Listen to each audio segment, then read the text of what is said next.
Je vais pas parler longtemps, mais juste dire que moi j'ai rencontré Chris en 2005 à Besançon, au Crous, un peu dans la cuisine, comme ça, c'est un peu l'histoire. Peut-être qu'on a essayé de se rappeler parce que c'était il y a presque 10 ans maintenant. Donc, il faisait des études en France.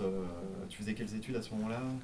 C'est en langue française et ma licence de français et des études internationales. Il avait déjà quelques albums à son actif et puis on a gardé le contact parce qu'il est reparti aux États-Unis. On a gardé le contact toutes ces années.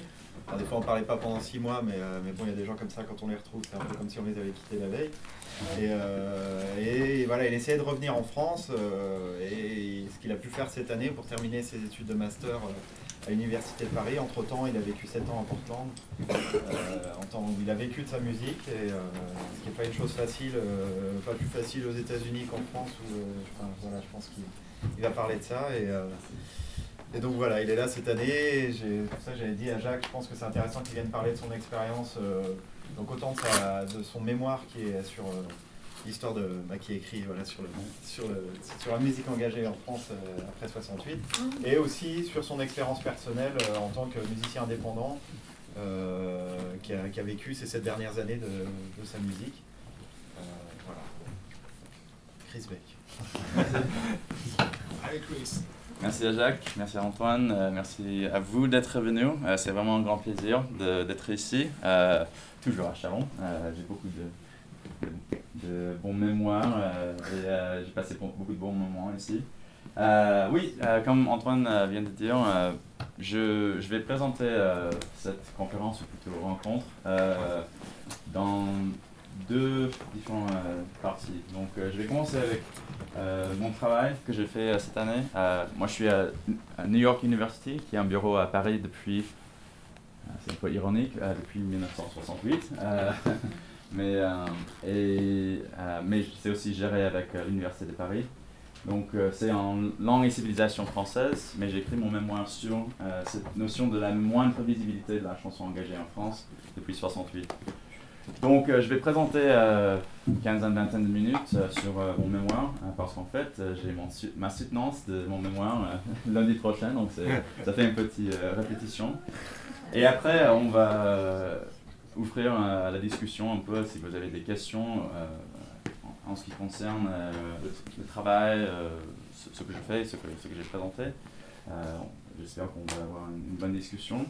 Et puis après, la deuxième partie, je vais parler, comme Antoine a dit, sur mes expériences musicales, ma carrière de musique, et aussi les 7 ans que j'ai vécu à Portland en tant que musicien professionnel.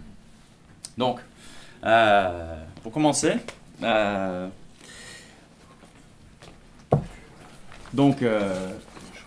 vais me présenter. Donc, bonjour.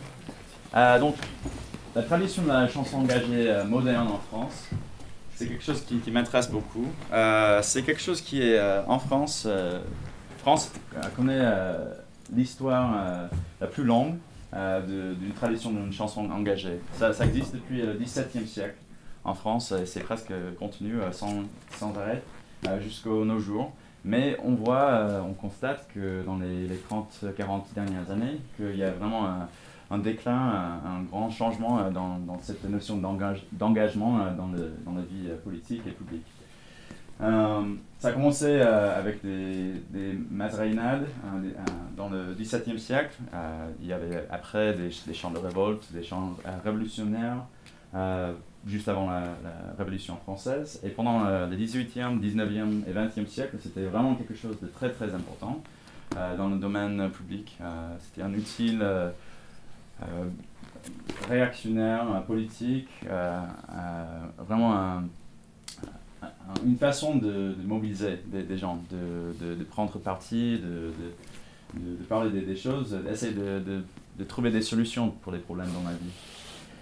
Mais après une longue et riche histoire de la chanson engagée en France, nous voyons maintenant vraiment une moindre visibilité de la chanson engagée. Donc, ce que je vais parler, quels sont les modèles et représentations actuelles de cette tradition, et aussi quelle vision de la société française ressort des chansons engagées depuis 1968 à nos jours.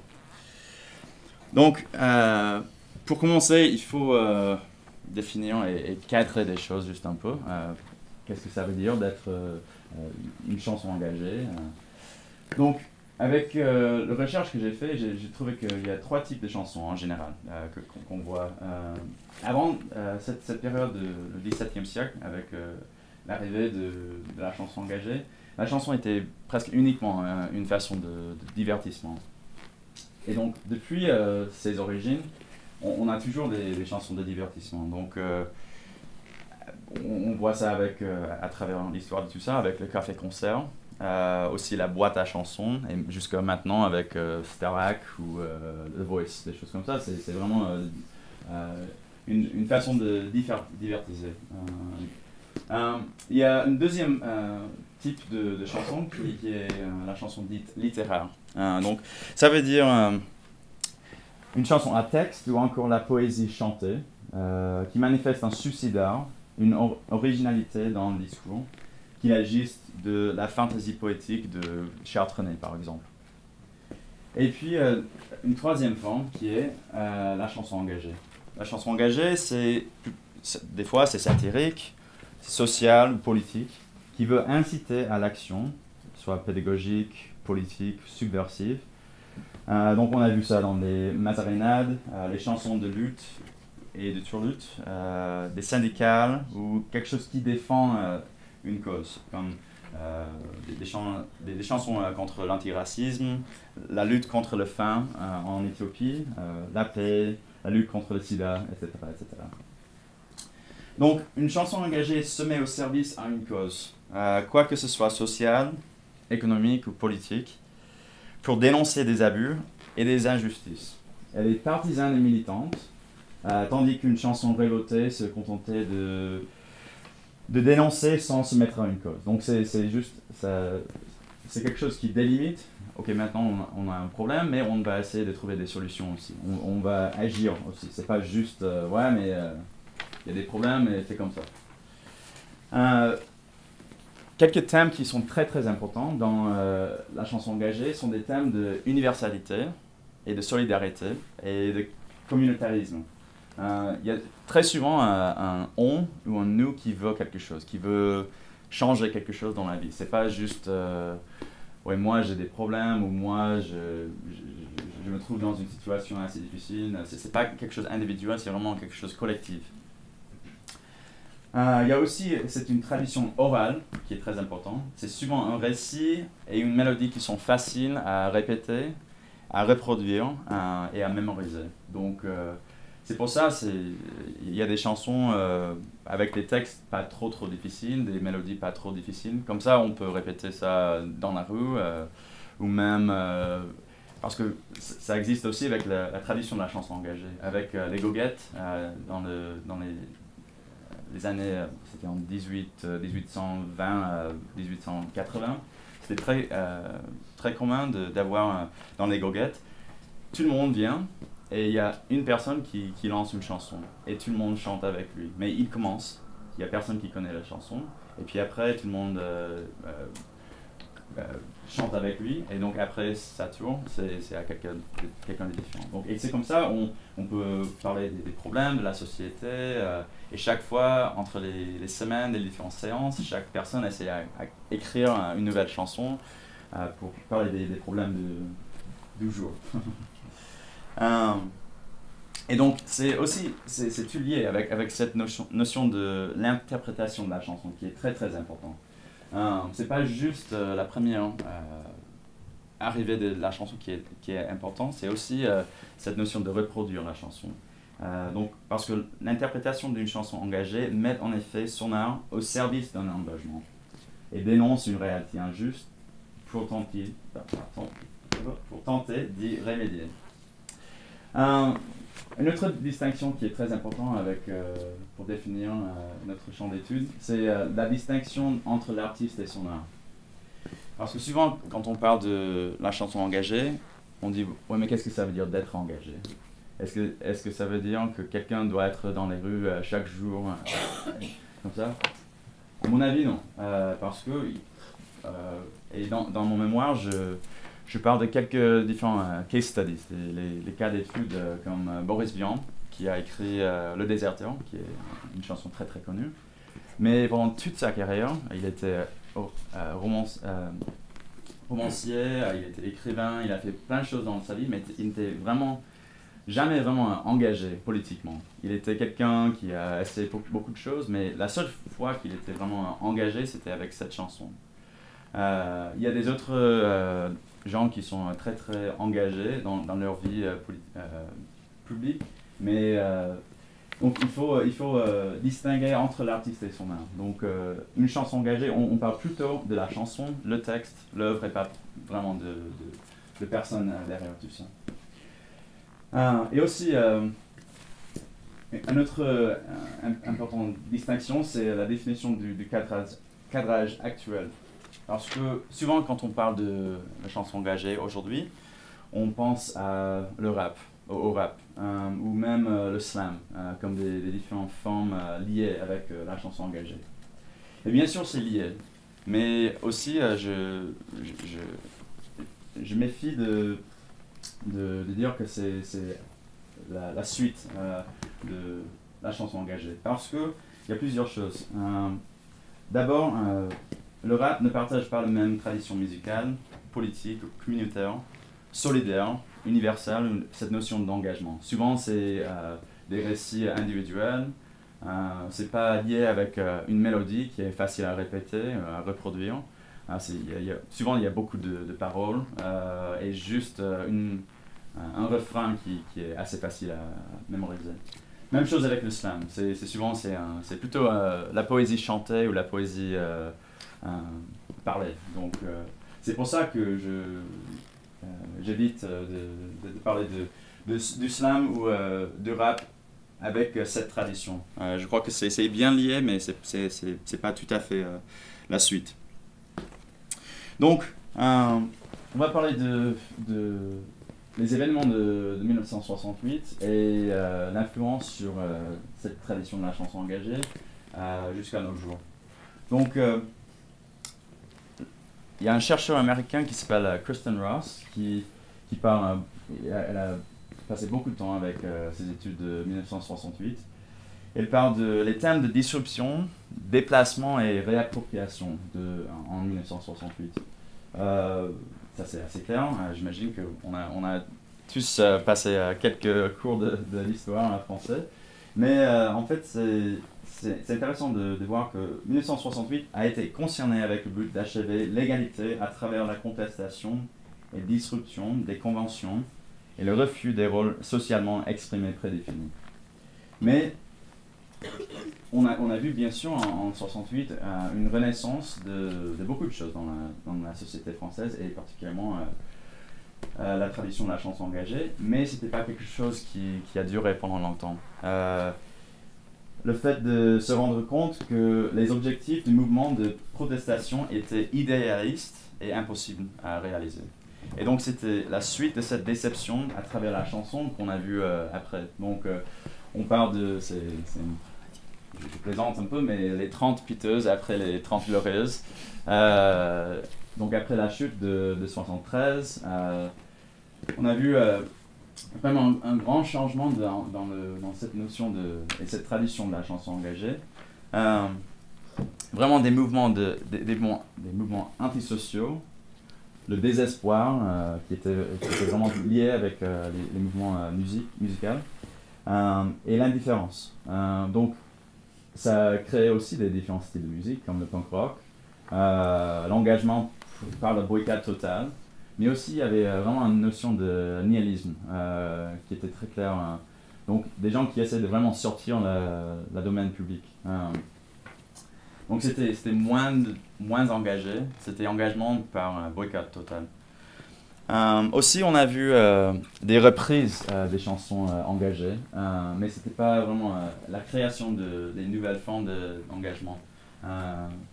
Donc par exemple Gainsbourg avec Aux armes, etc. Il a pris la première chanson engagée, la Marseillaise, ou quelques reprises par Renaud, Ferré, Ferrat. Mais c'était, on a vu vraiment de moins en moins engagés, ou même des nouvelles formes d'engagement, mais pas vraiment avec cette notion de changer les rôles politiques ou sociaux. C'était un engagement plutôt avec, comme j'ai dit tout à l'heure, avec SOS Éthiopie, Band-Aid, We Are the World. Donc, on a essayé de trouver des solutions pour des problèmes, mais c'était un peu moins lié avec le domaine public. C'était plus universel, mais pas très très spécifique aussi non plus. Donc aujourd'hui, on est dans une situation, mais c'est qui on lutte contre. Donc il y a vraiment une diffusion de cette notion d'engagement. Donc je vais proposer quelques hypothèses sur le paradoxe actuel. Alors qu'aujourd'hui, est-ce qu'on voit une dévolution, une décrédibilisation d'une tradition, ou est-ce que c'est juste une différente forme d'engagement? Parce que c'est clair que nous sommes dans une période de transition et déclin de la chanson engagée. Donc, quelles sont les formes contemporaines de la chanson engagée et comment sont-ils représentés? On voit quelques artistes contemporains avec des textes engagés, mais si vous avez des idées, bien sûr, on va parler de ça un peu plus tard, mais avec mon recherche, je vois qu'il y a très peu d'artistes qui écrivent des morceaux, des textes engagés, ou même des artistes qui sont plus ou moins engagés avec leurs chansons. C'est juste peut-être un morceau sur un album, ou un morceau dans 2 albums. Donc des exemples c'est un peu d'un avertissement que quand je dis que quelqu'un est un artiste de la chanson engagée aujourd'hui, comme Damien 16, Jean Charal, le groupe Fauve, Mokaïch, c'est des chanteurs, des groupes qui ont, comme j'ai dit, quelques textes ici et là, mais c'est pas toute une carrière qui est définie par la chanson engagée, comme autrefois, comme on a vu avec beaucoup d'artistes. Donc, il y a une moindre visibilité de la chanson engagée aujourd'hui. Et je me demande, quand je fais ça, quelle est la réponse de ces événements qu'on voit dans la vie quotidienne à travers la chanson. Comme quand on parle de la crise financière, les guerres qu'on a vues dans les 10-20 dernières années. L'année dernière avec Mariage pour tous. Le basculement de l'extrême droite, même les élections municipales.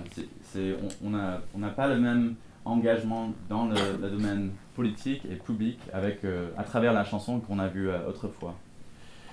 Donc il y a quelques problèmes que je vois qui sont peut-être des hypothèses sur ce paradoxe. Donc d'abord c'est la réception et la diffusion de l'engagement. La réception par le public c'est très important. Chaque fois que je parle de mon travail avec des gens juste dans les bars ou en passant, c'est intéressant de voir la réponse des gens quand je dis ouais je m'intéresse avec la chanson engagée et il y a des gens ouais mais ça n'existe plus hein? Ou qu'est-ce que ça veut dire d'être engagé? Ouais, mais qui est engagé aujourd'hui? Ouais, mais je parle pas vraiment de quelqu'un qui est engagé, c'est cette notion d'engagement à travers la chanson. Donc je crois qu'il y a peut-être c'est à cause d'une dépolitisation en général, mais cette notion d'être engagé, je crois qu'en général, des gens prennent un peu de distance avec cette notion. Donc, la réception pour la public avec des artistes ou des textes engagés, c'est un peu différent qu'autrefois. Les artistes avec des textes engagés reçoivent moins de médiatisation que les artistes dits commerciaux. Il y a vraiment ce risque de récupération commerciale. Il y a beaucoup de pression mise par les labels sur les artistes d'avoir du succès commercial. Je vais parler de ça tout à l'heure, avec mes expériences en tant que musicien aussi. On n'a plus les mêmes canaux de diffusion aujourd'hui qu'on a eu avant aussi. Il y a moins de maisons de disques, moins de labels qui accueillent ou sortent des chansons engagées. Donc il y a plus les mêmes réseaux qu'autrefois. Donc comme ça, on voit un déclin de cette tradition. Et aussi, qui va oser d'être engagé avec l'influence et la pression de plusieurs éléments? Donc avec ces risques de récupération commerciale, les éléments de mondialisation, la culture mainstream, Aussi, il y a des contraintes du format sur la musique qui limitent l'expression et, bien sûr, la censure. Donc, quelques contraintes qui influencent beaucoup cette notion d'engagement à travers la chanson. Il y a aussi un grand problème d'identification. Donc, comment classifier la musique engagée?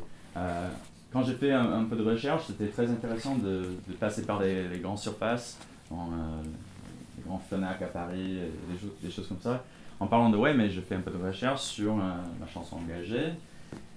Mais comment classifier la chanson engagée dans les magasins de musique? Et c'est variété française, rock français ou meilleure vente. Mais qu'est-ce que ça veut dire? Quand il y a quelqu'un qui cherche quelqu'un qui est engagé, c'est assez difficile à trouver. Et aussi, il n'y a pas du tout une section de musique engagée d'aujourd'hui. C'est dans les classiques. Il faut trouver quelque chose des années 40, 50, des choses comme ça. Donc, plusieurs problèmes qui conduisent nous vers cette conclusion. Donc, qu'elle soit écolo, politique ou sociale, la chanson engagée a toujours fait partie du paysage musical français et international. D'hymnes révolutionnaires au plaidoyer d'artistes contemporains, l'engagement existe par la chanson. Et la chanson reste toujours une excellente méthode pour véhiculer des idées et un moyen privilégié pour exprimer un engagement.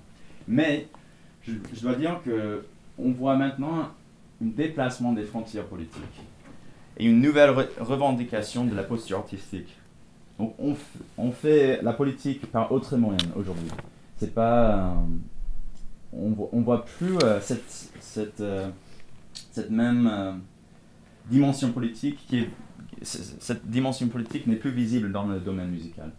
Donc on a trouvé des autres moyens à faire la politique.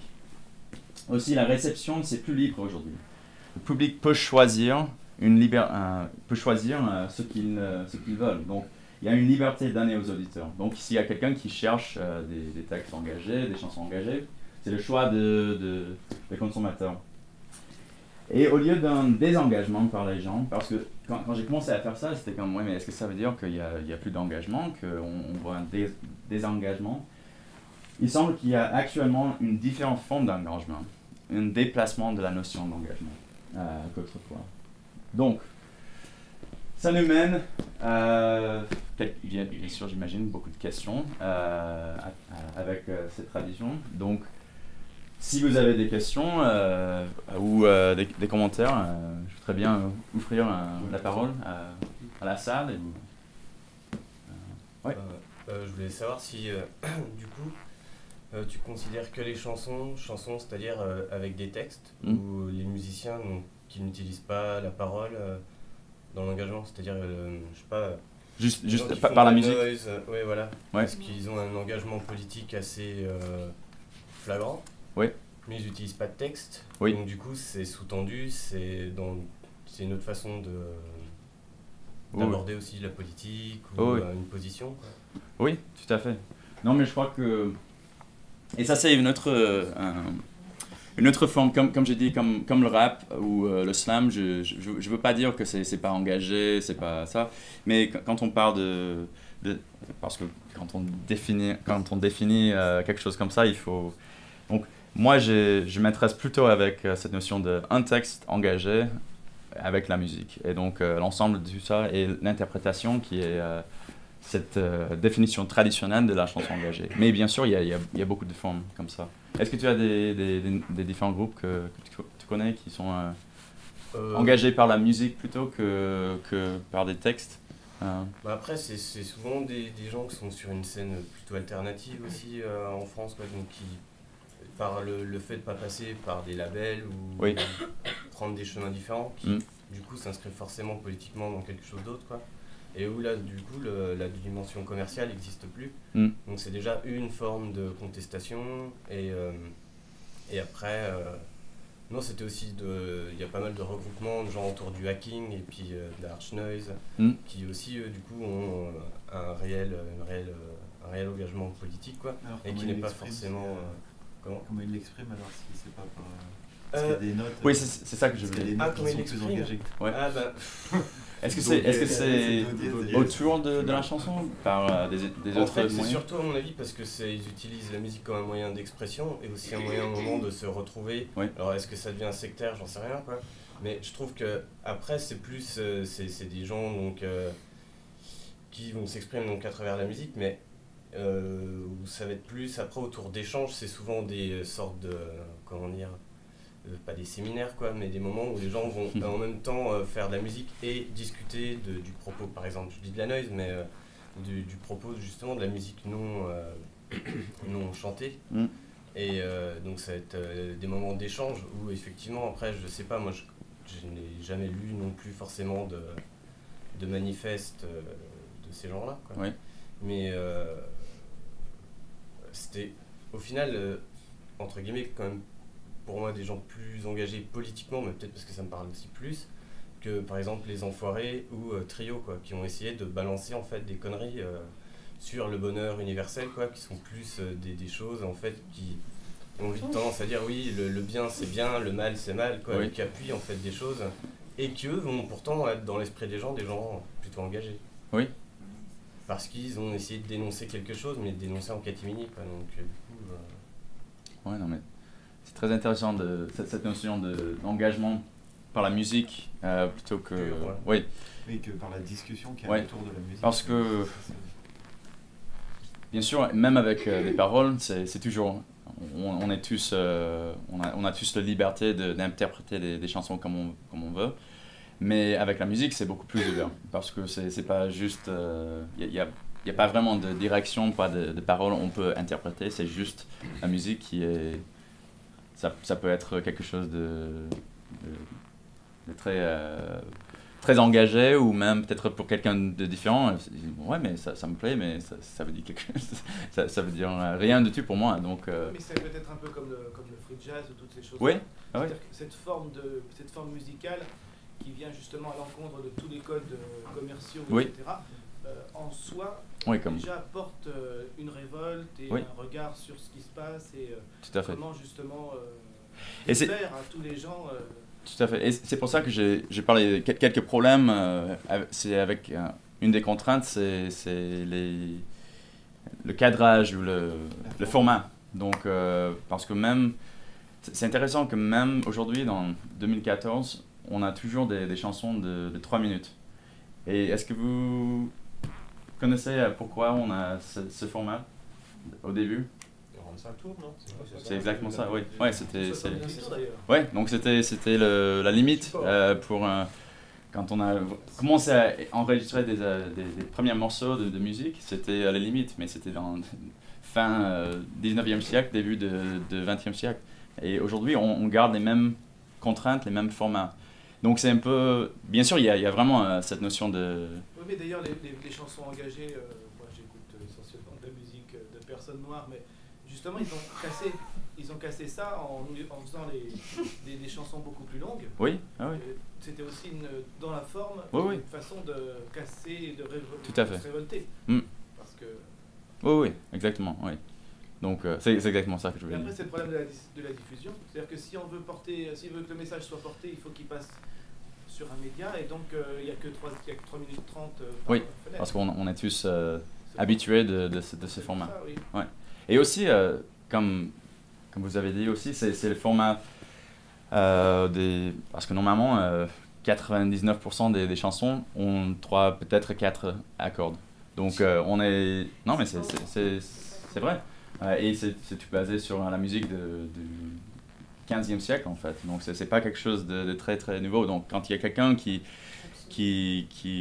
joue de la musique modale, qui n'a pas vraiment de forme, qui est vraiment ouvert, des choses comme ça, comme le free jazz ou peut-être des autres formes d'engagement par la musique. Oui, bien sûr, c'est un type d'engagement. Mais c'est intéressant de comment cibler tout ça. C'est deux choses différentes en fait. Une chanson engagée et un engagement par la musique. Parce que, oui. je sais pas, une grève de la faim, c'est un engagement et c'est pas une chanson engagée, ça n'a rien à voir. Enfin, je pense que la noise, ça n'a rien à voir avec une chanson engagée. Oui. c'est pas un peintre, il peut être engagé, on va pas parler de chansons engagées, donc le rapport au texte est quand même, je pense, primordial. Au côté populaire, effectivement, il faut qu'il y ait en gros 4 accords, parce que sinon le message est trop complexe, etc. Et on parle pas justement du message, c'est-à-dire que souvent c'est un peu codé. Parce que c'est comme dans le blues ou dans les champs de coton ou le temps des cerises, c'est codé parce que sinon en gros on va en prison. Donc, particulièrement dans l'époque avec les esclaves, il fallait du mot qui justement va jouer sur l'ambiguïté. Est-ce que, je rebondis juste sur le blues pendant que j'y pense. Est-ce que le blues, toi, tu considères ça comme une forme engagée? Parce que tout à l'heure, tu as parlé de la dimension collective. Ils n'utilisent pas le we dans les paroles, ils disent toujours I woke up this morning. C'est toujours I, c'est toujours leur histoire. C'est l'individu dans le blues. C'est l'individu. Est-ce qu'il y a des cas où ils disent c'est pas un truc communautaire dans le blues aussi? Je crois qu'il y a une notion collective qu'on peut voir quelque chose dans les chansons, chaque personne, mais c'est pas. C'est un peu différent parce que c'est plutôt individuel, cette notion, ça parle de mes problèmes avec. En général, oui. Parce que dans le temps des cerises, c'est nous. Oui, ça c'est la chanson engagée pour moi. C'est la collectivité, c'est une chose sociale. Je suis un peu de l'avis de Bruno, effectivement, quand il n'y a pas le texte, puisque tu as bien fait le distinguo tout à l'heure entre l'art et l'artiste. Wagner était antisémite, mais pas sa musique. Typiquement, c'est ça. Voilà. Souvent. Et ben c'est pareil là, la musique effectivement, après c'est le contexte autour, c'est toujours lié. Parce que voilà, dans le jazz et tout ça, où c'est des gens qui sont engagés par ailleurs. En fait. Et ça c'est. Tout ça, ce sont des hymnes. Oui. J'ai envie de dire, ça dépasse le cadre de. Oui. La personne, quoi. Mais c'est vrai que lui, c'est lié au texte, Chris, là, c'est typiquement. Pierre Boulez, qui n'est pas une méchanceté près, tu vois qui c'est le compositeur? Pierre Boulez, c'est le chef d'orchestre, non?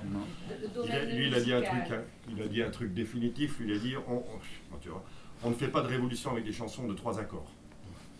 Ah bon? Donc là, il attaque, tu vois, où est-ce qu'il va, quoi, dans la méchanceté, enfin, dans la vilainie. Il attaque la chanson.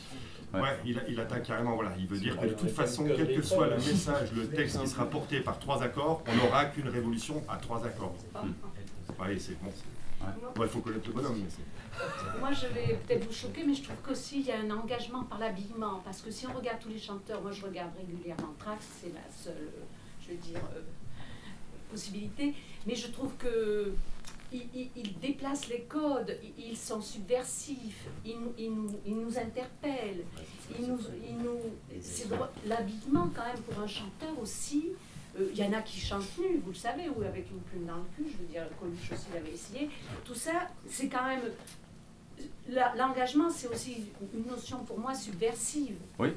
Parce que voilà, on n'est pas dans une catégorie, dans un couloir. Oui. Et donc je trouve que si on prend Madonna, mais il y en a eu bien d'autres avant, mais elle a été quand même assez près. Mais le message, du coup, puisque tu parles de Madonna, il est polysémique, il est ambigu même. On ne sait pas si c'est de la provoque. S'il joue pas un peu sur la disque, avec le texte, au moins, il y a un truc qui est dit, quoi. Parce que c'est de la langue, c'est des mots simples. En fait, pour moi, elle fait partie quand même. Oui, c'est de la provoque après. C'est personnel, elle fait partie de ça peut être, alors là, ça peut être aussi, ça appartient aussi au show business, tu sais, le capitalisme récupère tout, finalement. Mais oui, on est tous récupérés. Ça vient du business, après tu t'habilles aussi. On l'a vu pour la musique noire, Fred, il pourrait te le dire. Il y a un côté où ils abondent dans le système. Non, parce qu'il nous a fait 2 conférences là-dessus. Ils abondent dans le système, une sorte de surenchère presque. Mais moi j'avais vu Johnny Clerc là, dans un concert où il a chanté pendant 3 heures. Lui c'est du physique, c'est fou son engagement aussi. Alors il a quand même des textes très importants, hein. Et son engagement aussi est physique pour moi, parce qu'il saute, il fait des choses extravagantes, il faut le voir. Voilà. Bon, c'est tout mon intervention. Je voudrais revenir sur le texte, avec deux exemples des années forts dans les années 70, de deux chanteurs qui sont nés vers les années 40-45.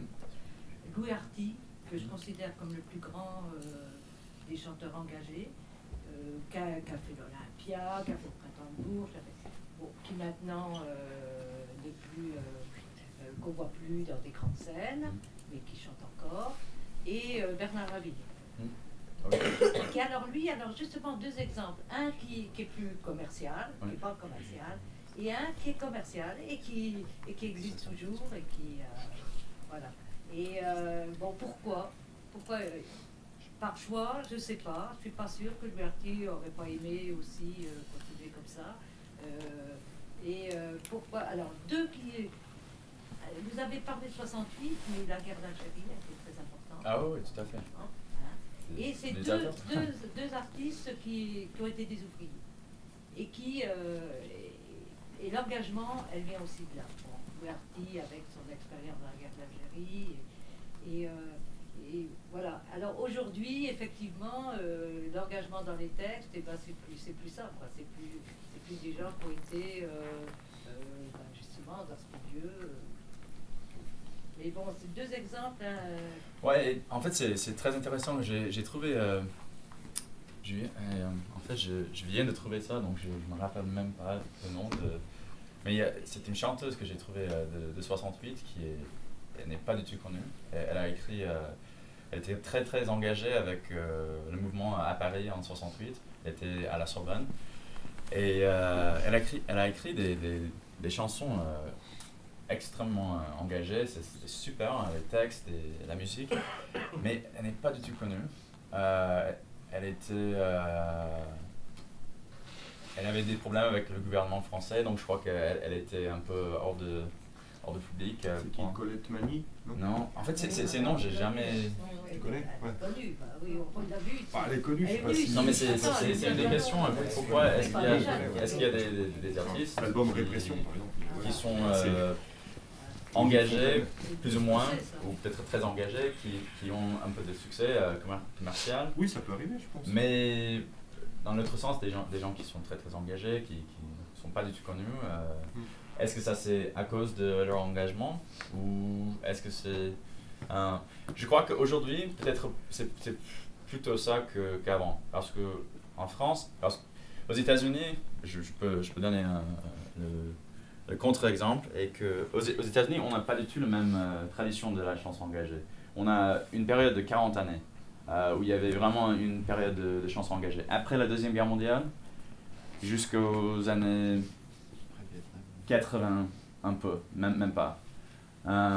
Donc, bien sûr, des années 40, 50 et bien sûr 60, c'était très très riche pour la chanson engagée, les chansons de protestation et tout ça. C'était lié aux guerres, plus, je pense, principalement. Oui, je crois que c'était après, parce qu'il y avait la dépression, les deux guerres, et puis juste après, on a vraiment commencé à faire une vie très très standard. On a gardé ce système militaire et industriel, et on a essayé de mettre ça dans la vie privée et publique. Et donc, il y avait beaucoup de gens qui disaient « Ouais, mais non, on ne veut pas être chacun la même maison, le même style de vie, le même tout ça. » Donc, il y avait vraiment une grande réponse à ça. Et puis après, c'était pas le cas. Ça a été accepté. Ouais, c'était pas... Ouais. Non, ça va, je veux le même. Non, mais... et donc, mais la différence entre un Pete Seeger et un, je sais pas quoi, un Springsteen aujourd'hui, qui a un peu une voix de l'Amérique comme ça, un peu prolétaire. Oui. La grande différence, c'est que... Conditions de travail, la pauvreté, le problème d'aller bosser pour 5 $, enfin on l'a dans les textes, ça va pas bouger, c'est toujours la même chose. Il y a toujours des jeunes groupes qui se mettent dans cette voie-là. Je vois pas la différence entre une protest song et une chanson engagée française qui parle du prolétariat, du capitalisme. Non, mais ce que je voulais dire est que, oui, bien sûr, je crois que les deux périodes de la chanson engagée dans les deux pays sont presque les mêmes choses. Les mêmes guerres en plus. Oui, oui, tout à fait. Ouais, on a vu des choses d'un point de vue collectif. Mais ce que je voulais dire, la grande différence, c'est qu'en France, les artistes, des chanteurs, des compositeurs, je crois qu'il y a vraiment si vous écrivez une chanson, il faut être engagé, il faut dire des choses s'il y a des problèmes qui existent. Il y a vraiment, il n'y a pas une différence entre artiste et quelqu'un qui est engagé. Donc s'il y a quelqu'un qui gagne un prix pour sa chanson et il dit ouais mais je suis complètement contre ça, et donc quand il reçoit le prix, En France, c'est complètement différente chose qu'aux États-Unis. On voit des fois des comédiens, des acteurs, des musiciens qui essaient d'être engagés dans le domaine politique et c'est pas du tout accepté aux États-Unis. C'est vraiment comme, non mais il est artiste, qu'est-ce qu'il fait? Et donc ça c'est quelque chose que je trouve assez bizarre parce que, à mon avis, c'est les artistes qui doivent être engagés, qui doivent faire passer le message. Aux États-Unis, vous pouvez être chanteur, acteur, voire président des États-Unis. Ouais. Nous, un comique, on parlait de Coluche tout à l'heure, il doit rester comique. Je veux dire, quand Coluche a essayé la politique, il s'est fait casser. Bon, après, il lui a lâché les chiens, mais même son travail d'acteur, au début, était. C'est quand il a fait Ciao Pantin, qui est d'un seul coup un film triste, etc. On a beaucoup de mal, nous, avec ça. Ça, je veux dire, Charlie Couture est parti aux États-Unis parce que, étant artiste, etc., musicien, il fallait qu'il reste soit musicien, et quand en fait il est redevenu à son premier métier de peintre, on s'est foutu de sa gueule. Donc pour moi, c'est totalement l'inverse. Les États-Unis acceptent ce genre de carrière transversale. On peut tout être, jusqu'à président des États-Unis en étant été cow-boy, mais pas chez nous. Oui, mais tu regardes, transversal. On n'est pas dans une culture transversale. Yves Montand, qui lui faisait de la chanson très engagée c'est des aussi. exceptions. Non, parce que ce soit Patrick Bruel ou tous les autres, ils font tous de la chanson engagée à leur niveau, et d'ailleurs pas toujours de manière très médiatique. Mais ils sont aussi dans cette... chaque acteur est chanteur, et chaque chanteur est aussi acteur, et je crois que c'est valable dans tous les pays, pas plus aux États-Unis qu'en France. C'est moins pour eux, je trouve. Mais déjà, c'est la formation. Je veux dire, vous avez une formation qui fait qu'un acteur, il sait faire des claquettes, il sait chanter, il sait faire du cinéma.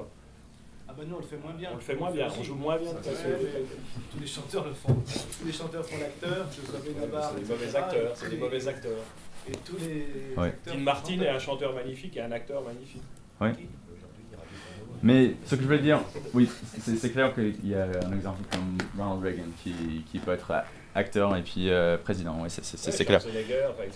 Oui, mais ce que je veux dire est que si on sépare les postes de politiciens, je parle vraiment juste de quelqu'un qui est engagé dans le domaine public et pas vraiment dans le politique, qui ose de dire quelque chose lié avec la politique, d'être engagé à travers ce qu'ils font à travers l'art.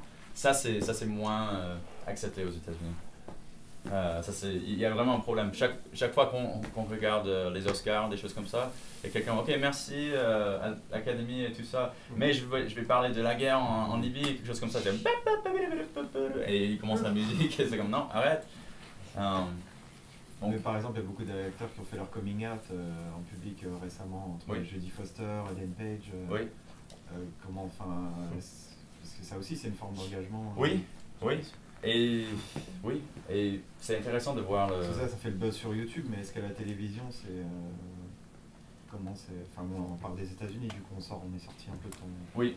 De ton mémoire, mais en même temps c'est intéressant, je trouve. Oui, c'est intéressant. Parce qu'encore une fois, je vois qu'il y a vraiment... c'est bien divisé. Je crois qu'il y a une réponse... qui favorise ça, qui disent ouais mais il faut faire ça, c'est génial que quelqu'un comme Anne Page mais il y a la moitié qui disent ouais mais pourquoi elle fait ça, c'est pas du tout lié avec ce qu'elle fait, donc je supporte plus ces films, je vais pas... Il y a beaucoup de gens qui disent ça et ça m'étonne chaque fois que oh mais j'écoute plus de sa musique parce qu'il a essayé d'être engagé, je vois plus ses films. Tu parlais de divertissement tout à l'heure, et moi je considère que si j'entends de la musique engagée maintenant, tu parlais des bacs à la FNAC par exemple, et ça me surprend d'ailleurs qu'il n'y ait pas de bac musique engagée, parce que... Non mais j'étais vraiment surpris. Mais ce qui me surprend c'est que justement c'est un slogan, mais moi quand j'entends Noir Désir, si tu veux, je trouve ça drôle parce que c'est esthétique. Oui. C'est du verbalisme. Et ce qui peut me choquer, par exemple, c'est le côté un peu moralisateur aussi que j'entends dans la musique engagée maintenant. Oui. Ouais, mais ils ont quand même envoyé se faire foutre leurs producteurs et tout. Ouais, mais en même temps, quand ils acceptent le chèque.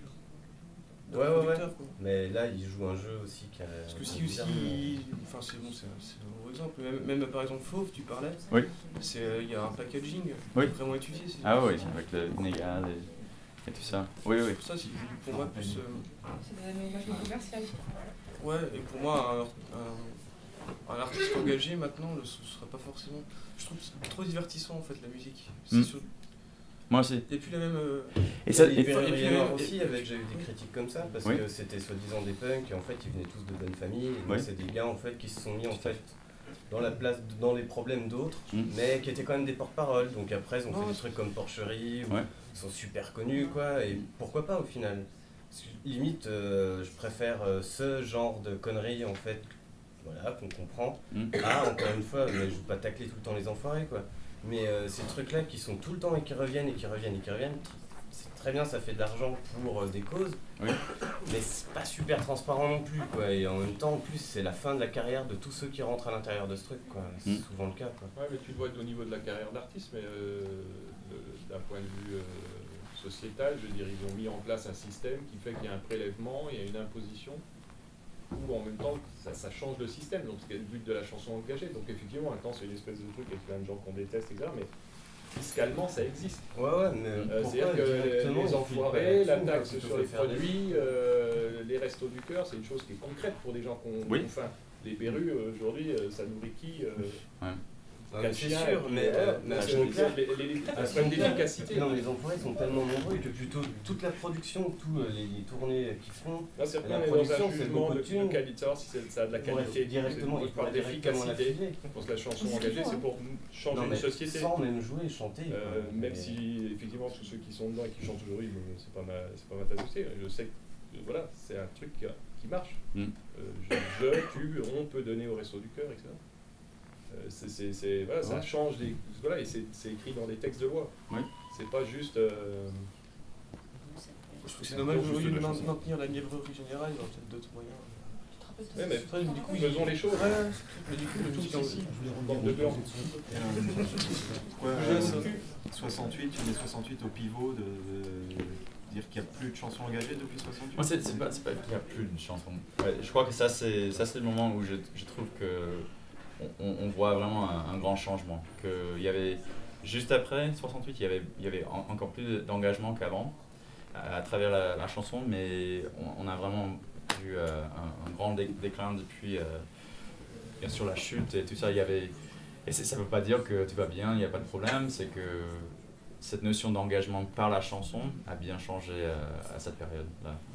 Mais dans tes recherches, je pense que pour ton travail, tu as dû croiser connaissance de chanteurs comme François Béranger, par exemple dans les années 75, qui a eu un grand succès. Et moi je me souviens après dans les années 80, et je voulais savoir si dans ta recherche tu étais penché là-dessus. Moi j'écoutais notamment Radio Libertaire, Radio Anarchiste, où il y avait vraiment une tradition, alors là, pure et dure de la chanson engagée, telle que tu l'as analysée.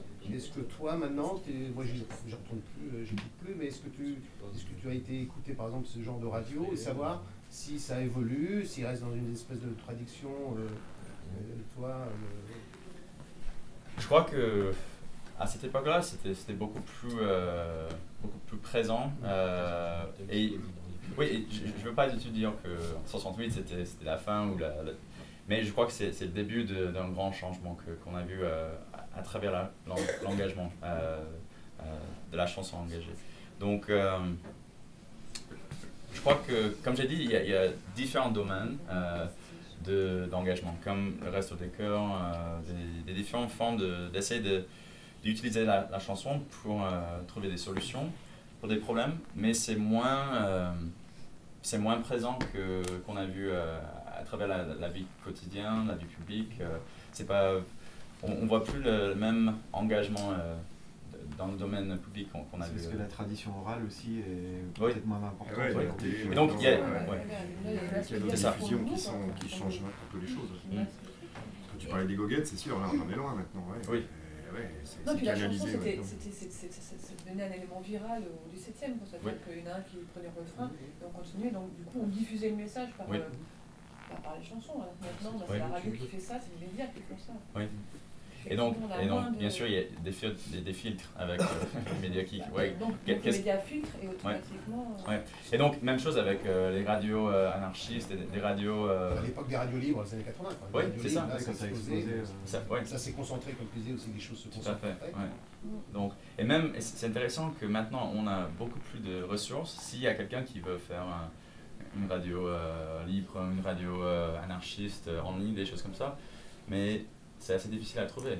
Même si on n'a pas besoin d'avoir une chaîne de radio pour soutenir Les chansons justement que j'écoutais dans les années 80, je trouvais que justement ils ne faisaient pas évoluer le truc. C'était encore la tradition, des textes, tout ça, comment dire, c'était un peu vieux, je trouvais. Tu vois, moi j'étais d'accord sur les propos, mais sur la manière, parce que j'ai décroché aussi, parce que je voulais savoir si ça avait évolué justement. Voir, réécouter ces radios, est-ce qu'ils sont dans l'espèce de... Moi j'ai l'impression que c'est un télévision, mais qui regarde pas mal, il regarde pas mal dans le derrière, en fait, dans une nostalgie, en fait. Oui, c'est ça. C'est la même chose avec la classification de la musique. Ça c'est quelque chose qui est très intéressant. Que d'abord, j'ai pas trouvé une section de musique engagée, chansons engagées, comme je viens de dire. Mais aussi, c'était chaque fois que j'ai posé la question, c'était comme « Ah oui, mais ici, la variété française ou la chanson française classique, c'est comme moi, mais... Ok, mais ça veut dire qu'il n'y a plus de chansons engagées. Qu'est-ce que ça veut dire? Des gens qui sont gérants de tout le Fnac, c'est comme... Vraiment? Ok. Donc ça c'est quelque chose qui m'a étonné aussi. C'était que... Il y a d'abord pas de classification engagée, mais aussi c'est juste comme... Ouais, mais c'est un truc de nostalgie. Enfin, c'est pas forcément. Imaginez là que ça rentre à la Fnac. Ouais, mais c'était pas juste à la Fnac. Allez, je veux dire, même dans les... J'imagine que tu trouves des disquaires, des trucs parfois un peu plus pointus, où ils commercialisent un genre de musique, des périodes, et ils cultivent... Comme Clash Disc. C'est bizarre aussi d'imaginer, tu vas voir le vendeur à la Fnac, bonjour, je cherche un CD de musique engagée, j'ai besoin d'écouter des trucs engagés. Ah ouais. Ma dose. Dans l'engagement, peut-être vous avez peut-être oublié, moi j'ai connu cette époque-là parce qu'on est peut-être, je suis une des plus âgées. Mais non. Avant 68, il y a eu l'engagement, par exemple, en Occitanie, où il y a des chanteurs très engagés qui ont chanté, Marty justement aussi, qui ont chanté des chansons, qui se sont battus aussi pour le plateau du Larzac, parce que le plateau du Larzac, ça a éclos à un certain moment, mais c'était en couveuse. Plusieurs, pareil pour les Bretons. Donc il ne faut pas oublier non plus cet engagement des langues dites régionalistes, que l'on a méprisées. Mais je vous assure que les textes, moi je suis d'origine toulousaine, donc je les connais bien, ma soeur et mon père parlait couramment l'occitan. Les textes étaient très très engagés et à l'époque même ils risquaient leur peau quand ils chantaient. Donc il ne faut pas l'oublier aussi, la foule est comme ça, qui est un peu... Bien sûr. Voilà. Et vous avez quelques différentes personnes, vous avez souligné quelques différentes parties du projet écrit, et donc quand je présente ça à l'oral, c'est beaucoup plus concentré et tout ça, parce que bien sûr je parle d'arranger des artistes comme ça, voilà. Et j'ai 80 pages pour faire ça et pas 20 minutes, donc... Bien sûr. Oui. Est-ce que vous avez des autres questions autour de la chanson engagée? Parce que je crois que je vais peut-être passer vers la deuxième partie. Oui, vas-y, je vais n'importe que j'ai. Ok, mais s'il y a des questions qui restent... Ok. Ce soir, question.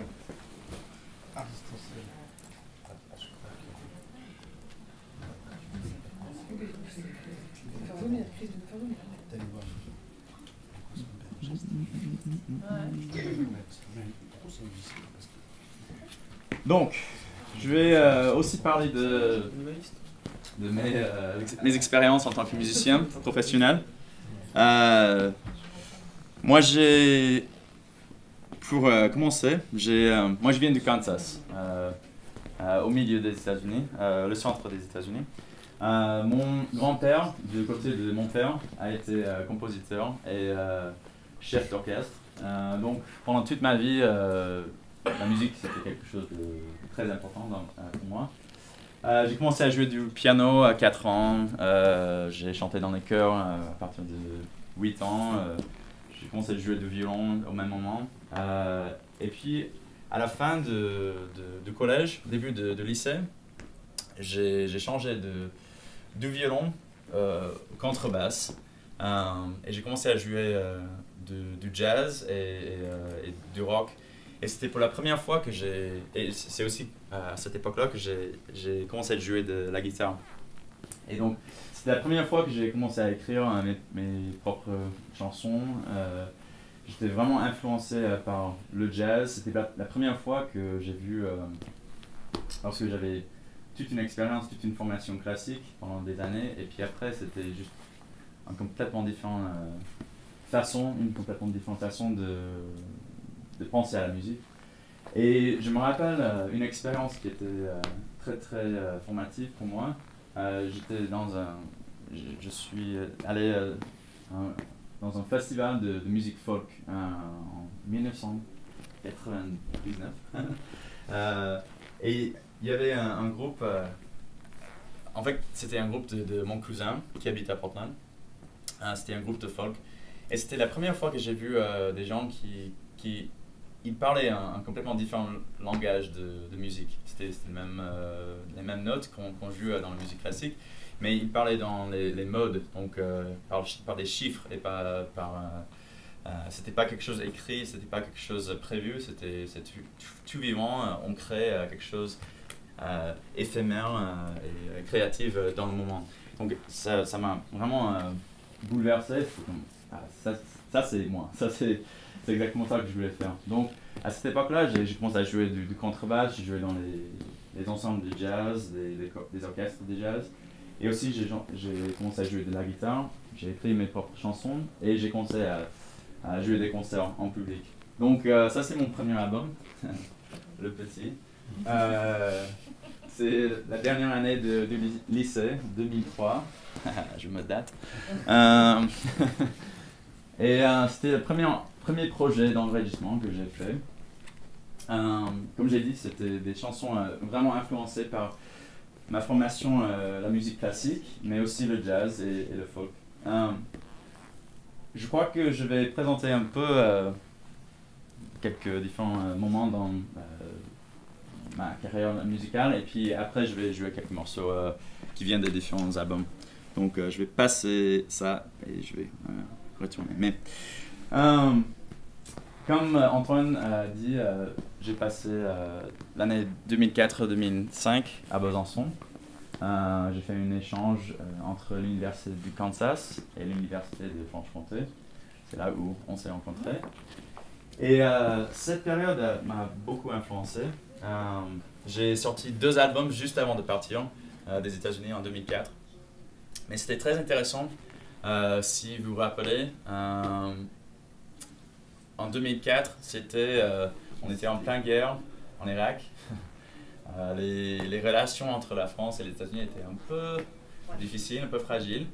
Il y avait Villepin, l'ONU a déclaré que la France était complètement contre ce qu'on a fait. Il y avait M. Bush qui a dit la France n'est plus une alliée des États-Unis, qui est une alliée avant la révolution américaine. Ça c'est assez dur comme commentaire. Donc c'était vraiment difficile juste avant de partir. Et même si j'avais déjà passé un peu de temps en France, il y avait des gens qui m'ont dit « Ouais, mais il faut apporter un drapeau canadien quand vous êtes là parce que les Américains, ils détestent et tout ça. » Non, mais pas du tout. Et c'était intéressant parce que c'était l'année des élections présidentielles. Tout le monde parlait de « Ouais, mais on sait qu'en 2000, M. Bush a volé la présidence, donc vous allez régler tout ça en 2004. » Et non. Donc c'était une expérience assez intéressante pour moi. Et juste avant de partir, j'ai entendu Le Déserteur pour la première fois. Et c'est là où j'ai vraiment commencé à m'intéresser avec la tradition de la chanson engagée en France. Et tu as écrit sur Vian d'ailleurs. Oui, j'ai écrit un mémoire de l'université sur Vian et Le Déserteur. Et donc c'était intéressant pendant cette époque-là de jouer Le Déserteur et quelques autres morceaux vraiment engagés quand j'étais américain, hors de son pays, qui était complètement contre le président, au même moment, complètement contre les guerres qu'on a jouées. Et aussi, j'ai eu beaucoup d'amis qui étaient soldats, donc c'était quelque chose de... Ça m'a beaucoup influencé. En fait, j'ai écrit tout un album de chansons engagées juste après cette période que j'ai pas encore sorti, mais peut-être que je vais faire ça. Mais c'était intéressant que pendant les années de Bush, c'était presque impossible pour moi d'écrire sur lui et toutes les choses que j'étais contre parce que c'était trop proche. Et après, c'était plus facile. Bon, je sais pas pourquoi. Mais une autre chose qui était très intéressant avec mon séjour en France en 2004 et 2005, c'était c'était pour la première fois que la musique country a été quelque chose d'important pour moi. Et ça semble un peu bizarre, mais comme on dit, on ne peut pas être prophète dans son propre pays. C'était intéressant à Besançon quand j'ai dit ouais, moi je viens du Kansas. Et 9 fois sur 10, il y avait des gens qui disaient ouais, vous êtes fermier, vous venez d'où? Est-ce que vous avez... Ouais, vous avez fait du cheval à l'aéroport? Et c'était comme non, mais on est bien... Mais en fait, après un peu de temps, c'était intéressant et je me suis dit... mon grand-père, il a toujours dit il ne faut pas être la vérité, gâche une belle histoire. Donc après un peu de temps, c'était comme ouais, mais je viens de la campagne, je suis... ouais, mais c'était quelque chose, une identité que j'ai trouvée. Hein, donc des racines qui étaient très importantes. Donc c'est dans cette époque-là que j'ai commencé à écrire des chansons vraiment du country, même si j'étais en France. Et donc c'est la suite après. Quand j'ai déménagé à Portland, j'ai commencé à jouer avec beaucoup de différents groupes. Et en fait, j'ai écrit beaucoup de différentes chansons country. J'ai commencé à Besançon et j'ai continué. J'avais tout un album, c'est cet album, Ken Sawyer, que j'ai gardé pendant des années. Et c'est intéressant, le Portland Country Underground, c'est mon groupe, un de mes groupes à Portland. Nous sommes 7 et c'est un groupe de country classique des années 50-60. Et ça a commencé comme un groupe qui a fait des reprises uniquement. On a joué au moins, en fait, juste 1 ou 2 fois par an. Mais c'était toujours juste des reprises, une soirée qui était formidable et puis ok, on va faire ça une autre fois. Mais la première fois que j'ai joué avec eux, ils m'ont dit ouais mais c'était trop bon, il faut qu'on fasse ça encore une fois. Et je dis en fait j'ai tout un album qui est prêt à enregistrer. Donc on a enregistré cet album en direct avec le groupe dans 10 heures et c'était formidable. On a fait une répétition, on a enregistré tout ça en direct et après ça c'était comme ok, il faut qu'on fasse quelque chose avec ça. C'est pas juste quelque chose qu'on va faire une fois par an. Donc c'est la naissance de Portland Country Underground. Et on a joué chaque semaine, au moins 2 fois par semaine, pendant 3 ans quand j'étais là-bas. Et donc ça c'est le premier album qu'on a fait en 2011. Est-ce qu'ils pensent que c'est mieux de jouer des morceaux de chaque album, les filles? Je vous en une maintenant. Ouais. Ouais. Ok. Ouais, je fais un petit retour. Je vais commencer avec le premier album, donc je fais l'évolution un peu. Donc ici, ça vient de Waiting for the Dawn, donc l'album quand j'étais le bébé. En fait, cette chanson, c'était un projet que j'ai fait pour la dernière année de mon lycée. En fait, le titre de la chanson, c'est Undone. Donne vient de John Donne, le poète anglais. En fait, c'est un poème qui s'appelle Song. Donc j'ai gardé le format du poème, mais j'ai mis, c'est mes paroles. Et puis j'ai écrit la musique aussi. Donc c'était inspiré par un poème de John Donne, mais c'est tout à moi. Donc.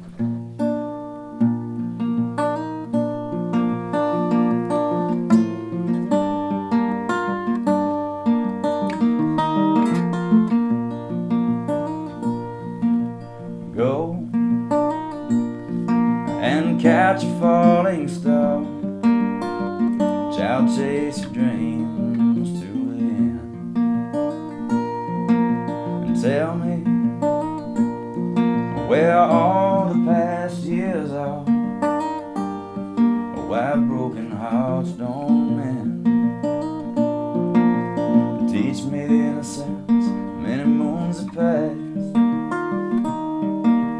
Oh, to hold my stone till all are cast,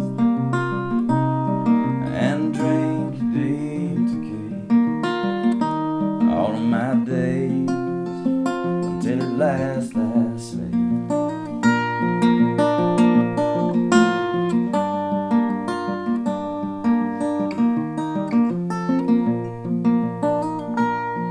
Well, if thou holdest the flame that burns to know of a soul both true and fair, offer a moment, for I will show the misread man who dwells there. Search the hills and meadows of his mind till the hidden treasure you doth find, and be made to see into the depth of others like he.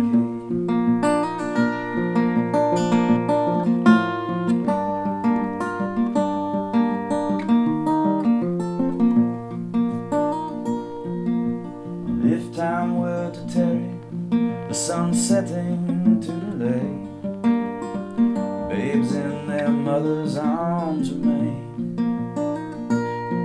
With youth in our hearts, we cherish our eternal day, and love till heaven comes again.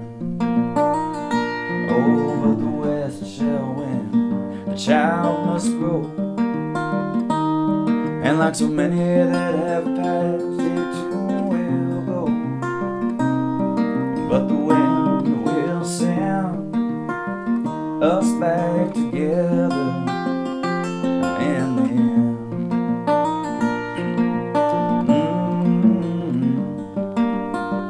Us back together in the end.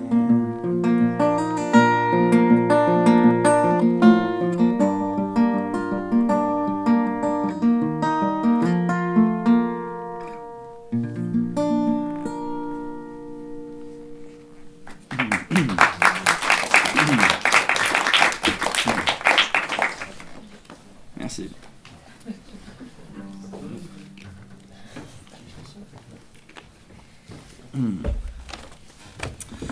Donc,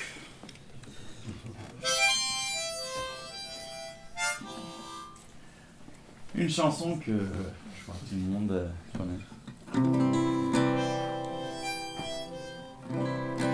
En parlant de chansons engagées et mes expériences en France.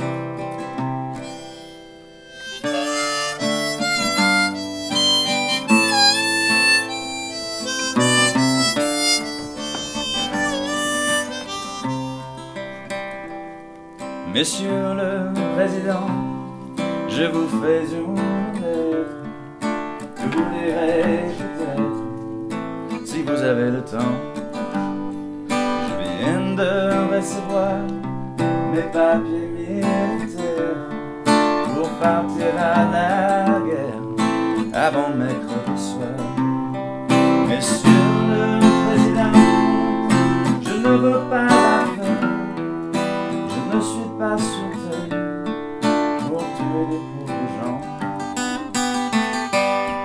C'est pas pour vous fâcher, mais il faut que je vous dise, ma décision est prise, je m'en vais déserter.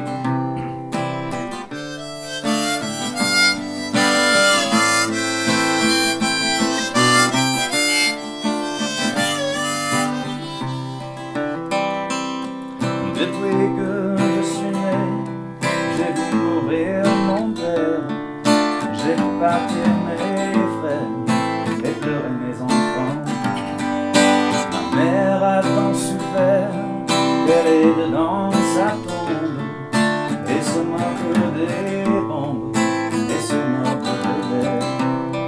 Quand j'étais prisonnier, on m'a volé mon âme, on m'a volé ma femme et tout mon cher passé. Demain de bon matin, je fermerai ma porte. Au nez des années mortes, j'irai sur les chemins.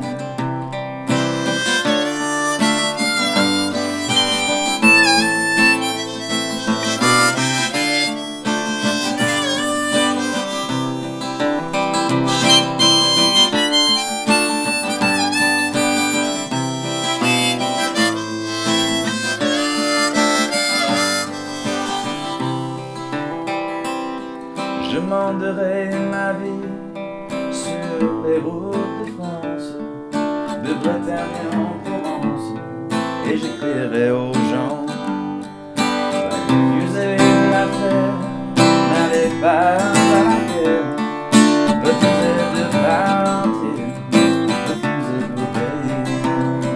Mangez mon sang, allez donner de beau, vous êtes de bon apport, Monsieur le Président.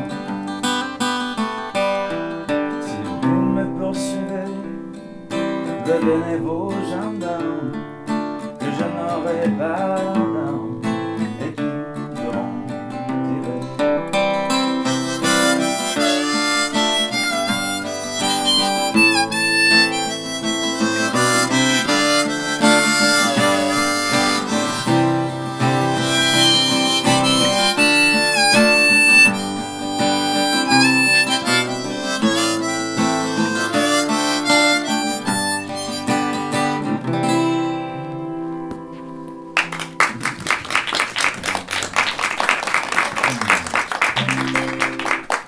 Merci. Alors. Il est écrit en quelle année, Boris Vian, celle-là? Je me souviens plus. 54. Ah, ouais, c'est l'Algérie. Oui, elle est interdite. Interdit jusqu'au 83. C'est incroyable. Donc, comme j'ai dit, j'ai commencé à écrire des chansons de country quand j'étais en France et juste après. Et donc, celle-là, c'est une chanson que j'ai écrite. C'était juste après cette année en France, peut-être en 2006, je crois. Mais c'est intéressant, ça vient vraiment d'un cauchemar que j'ai eu pendant quelques années quand j'étais petit. C'est assez horrible, mais c'était un cauchemar assez violent où il y avait quelqu'un qui est venu et a tué toute ma famille. Et c'était comme... et j'étais toujours dans une quête pour trouver cette personne. Et c'était bizarre parce que j'ai pensé à ça et je me suis dit, ouais, ça c'est une chanson. C'était pas toujours avec moi à cette période, mais c'était quand même. Donc c'est une chanson qui s'appelle Atchison Train.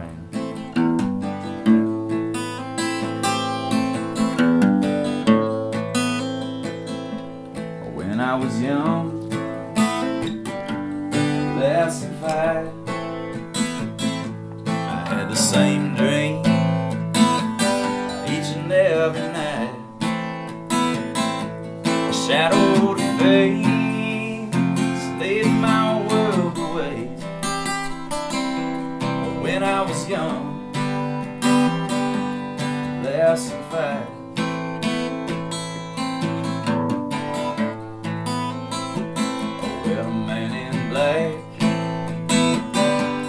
Changed my life. A silver 6-gun, a Lordy road at night. He killed my kin and made me watch him die. Well, a man in black changed my life.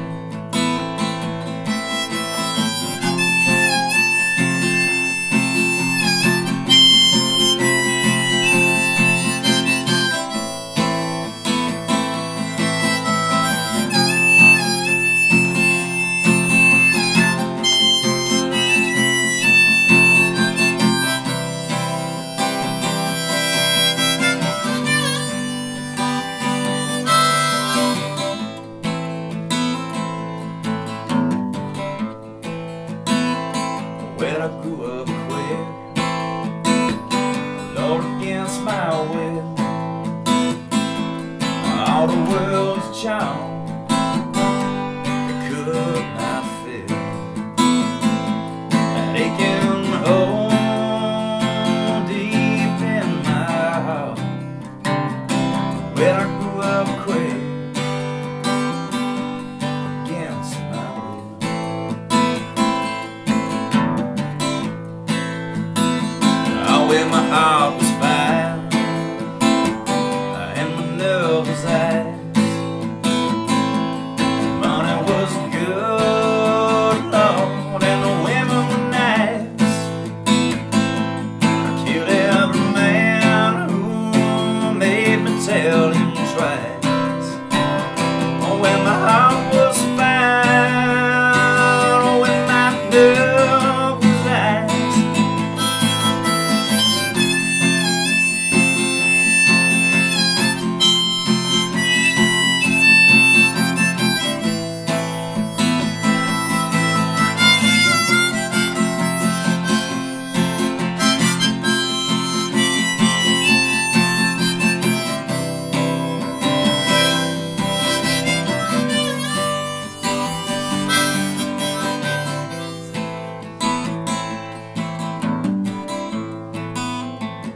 Well, on that Atchison train,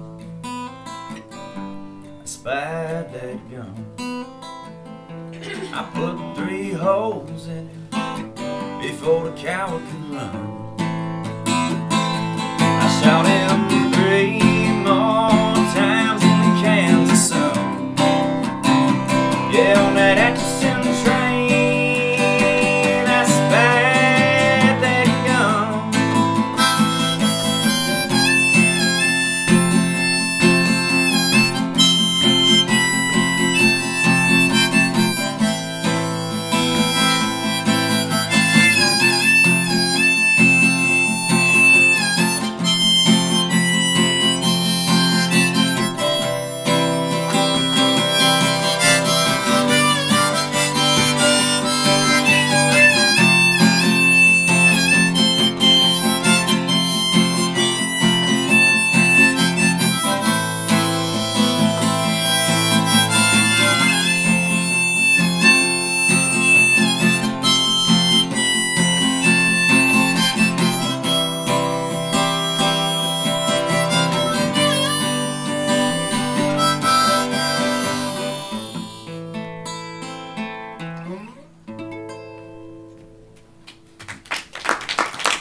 Merci.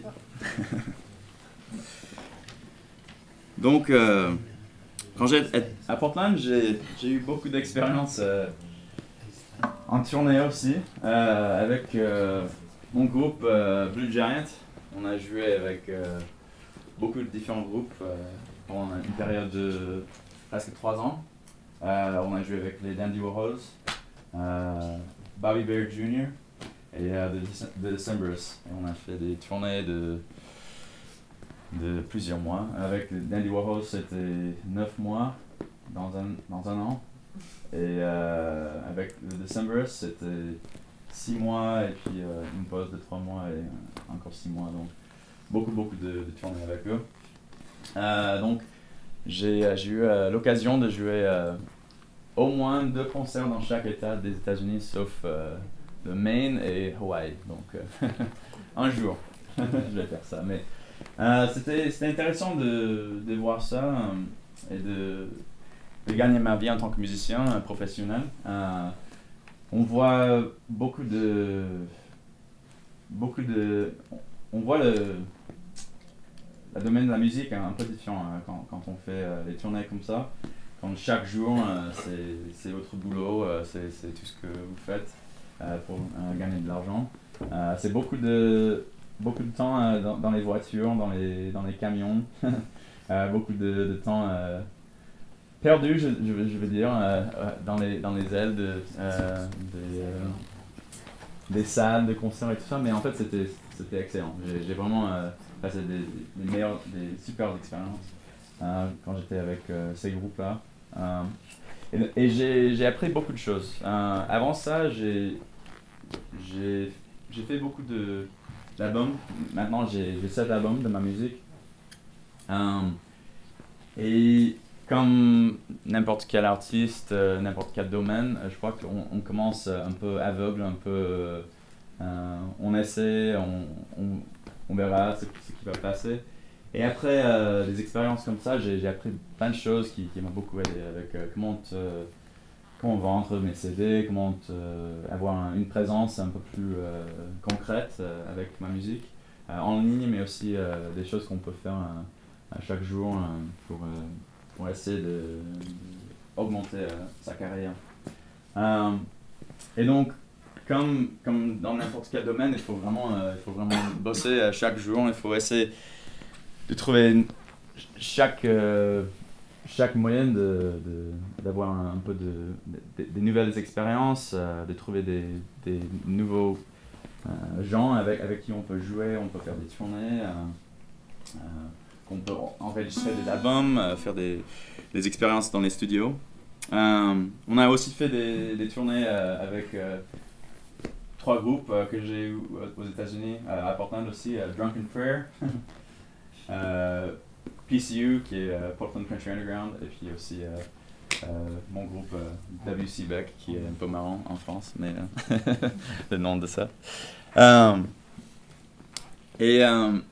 J'ai eu une expérience, je vais passer de ça à tout à l'heure, mais pendant toutes ces expériences, quand j'ai fait des tournées, j'ai appris beaucoup de choses, j'ai aussi écrit beaucoup de chansons. Et cet album, Sapling, c'était un projet de 5 ans. C'est ma peinture à l'huile. C'était quelque chose que j'ai travaillé pendant beaucoup de temps. C'était écrit pour la plupart en tournée. C'était 3 ans dans le studio, donc on a vraiment bossé sur cet album. Mais c'est mon bébé et j'ai sorti cet album en 2012. Je voudrais jouer un morceau de cet album. Alors, avant que tu joues un morceau, est-ce que tu peux nous dire comment on sort un album aux États-Unis? Oui, bonne question, oui. Quelles sont les différentes... quel était toi ton cheminement pour garder de l'indépendance justement et pas être... Oui, en fait, merci, c'est une bonne question parce que... Je vais passer en fait mes albums, ça c'est dans l'autre. C'est les 4 derniers que j'ai fait à Portland. Donc le tout premier, en fait, je vais juste montrer le temps. Ça c'est le premier que j'ai fait. Ça c'était avec mon groupe qui s'appelle The Checkered Present à Portland. J'ai fait ces 2-là avec le groupe de country, the Portland Country Underground. Et celle-là c'était aussi indépendant. Avec sous le nom WC Beck. Avec tous les albums sauf celui-ci, j'ai payé pour tout ça moi-même. Avec Quivira, le dernier qu'on a fait, on a utilisé crowdfunding, donc Kickstarter, pour payer pour tout ça. Donc on a gagné l'année dernière $6,000 pour enregistrer cet album et de faire tout le design et toute la production et tout ça. Mais tout le reste, c'était quand j'ai toujours gardé un peu d'argent à côté. Et j'ai fait chaque album un peu petit à petit. C'est pour ça que Sapling a aussi pris pas mal de temps. Quand on paye pour tous les heures dans le studio et pour payer les musiciens et tout ça, ça coûte cher. Et c'était intéressant avec Sapling parce que c'était après que j'ai fait toutes les tournées et j'ai eu quelques différentes propositions des différents labels. Mais le problème c'est que quand vous avez un album qui est déjà enregistré, des fois c'est quelque chose qui est plus difficile pour des labels parce qu'ils veulent payer pour l'enregistrement de l'album. Et puis après vous payez tous les frais par les tournées. Et donc, en fait, quand on a fait des tournées avec Blue Giant, ils ont payé tous les frais de studio et tout ça. Mais après, pour chaque album qu'on a vendu, il fallait acheter les albums du label nous-mêmes et puis revendre au public. Et puis on gardait juste $2-3 de chaque album. Et donc, je peux dire aussi que pendant les tournées, j'ai découvert beaucoup de vérités sur la musique et le système de musique aux États-Unis qui est intéressant. En fait, avec ces groupes, juste la différence avec l'argent. Donc on était, comme j'ai dit, avec les Dandy Warhols, ce groupe-là. On a fait 9 mois sur 12 en 2010 avec eux. Chaque jour, concert qu'on a fait, ils avaient une garantie de $30,000, juste c'est la garantie. Et puis si le concert a été complet, c'était 2 fois plus, donc c'était $60,000. Chaque concert on a joué, sauf une date à Las Vegas, c'était complet. Donc ils ont gagné au moins $60,000 chaque nuit. Et puis avec les albums, les t-shirts et tout ça, le marchandise et tout ça, c'est là où on gagne beaucoup d'argent, beaucoup plus d'argent. Donc normalement, je crois qu'ils ont gagné environ 90 ou $100,000 chaque nuit. Est-ce qu'il y a quelqu'un qui a des estimations de notre garantie? Parce que nous étions en première partie. 1000. Un peu plus. $300. $300 et ils ont gagné au moins 30,000. Donc c'est 100 fois plus. Donc c'est intéressant que, mais là-bas c'est comme, oui, mais c'est une bonne expérience, c'est un peu de exposure. Donc, ouais, donc vous jouez avec eux et donc peut-être vous allez vendre des, ouais, peut-être, et si ça marche bien, c'est grâce à vous, et si ça ne marche pas, c'est à cause de vous. Ah bon? Mais comme vous pouvez imaginer, $300 avec un groupe de 5 personnes, il faut conduire.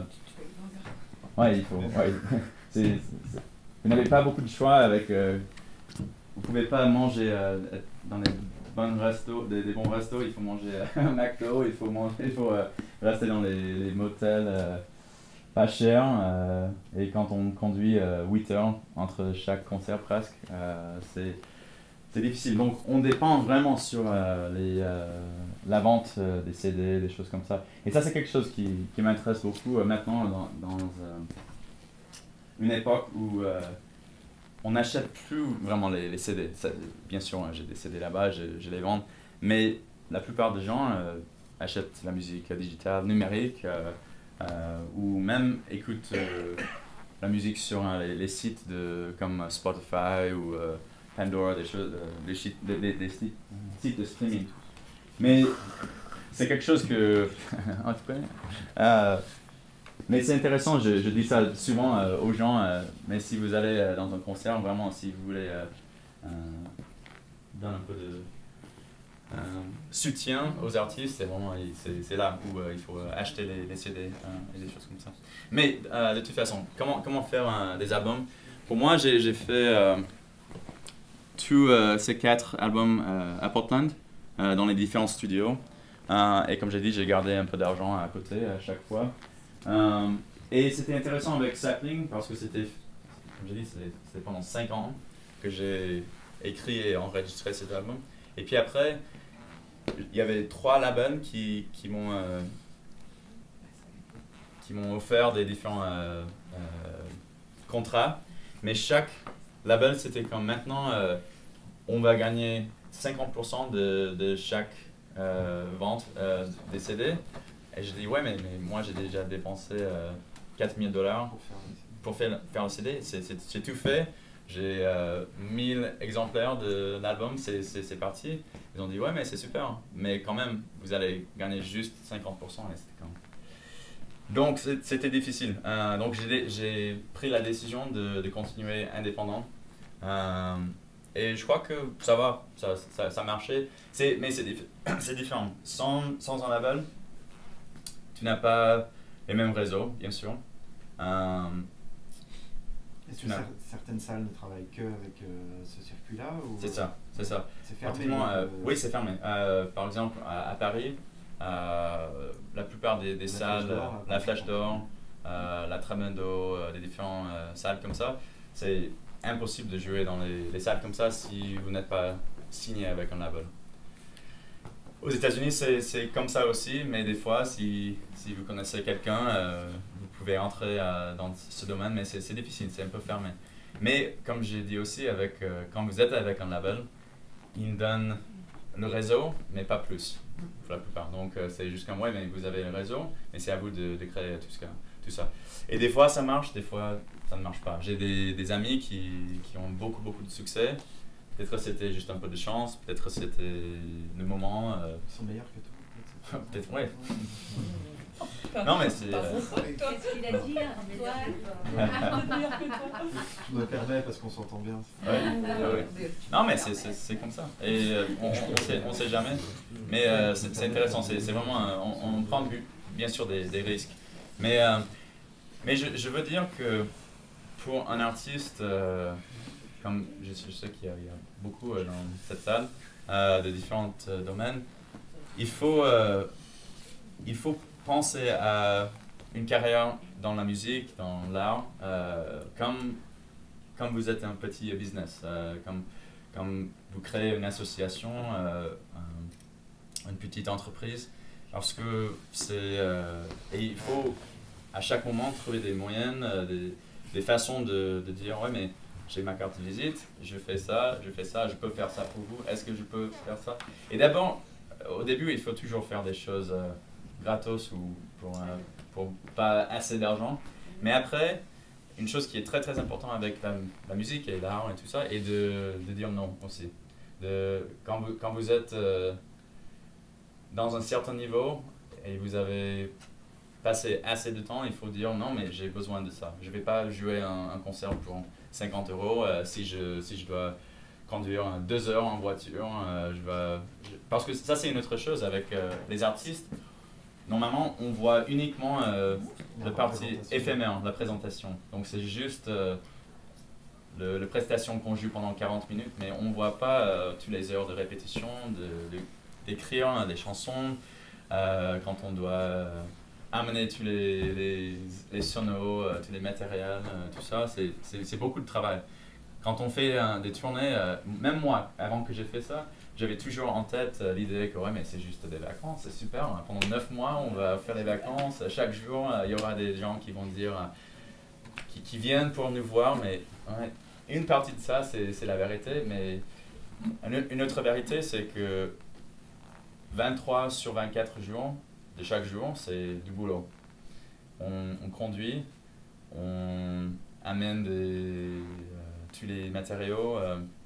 On est fatigué, c'est vraiment difficile, mais quand même, cette heure de prestation, c'est mieux que tout le reste de la semaine, donc ça vaut le coup à mon avis, mais c'est les deux côtés. Donc, Et quand tu faisais la tournée avec les Dandy Warhols, vous n'avez pas le bus collectif avec eux? Non, non. En fait, pour quelques dates, oui, on a fait ça. Côte Est. Oui, ils ont fait leur truc et puis vous les suiviez en camion, ouais. Tu peux pas accrocher une corde pour économiser un peu d'essence. Non, mais c'est... Parce qu'ils partageaient rien, en fait. Si. En fait... Un peu de backline, quand même, ou des choses comme ça. Oui, on a partagé le backline et après, un peu de temps, ils ont vu que on crevait sur la route et donc... parce que... Non, mais... mais en fait, c'était super avec tous les groupes avec qui on a joué. Parce qu'ils ont des... je ne sais pas le mot en français, mais c'est un rider. Donc ça, c'est... Un conducteur, ouais. Un conducteur, un chauffeur. Non.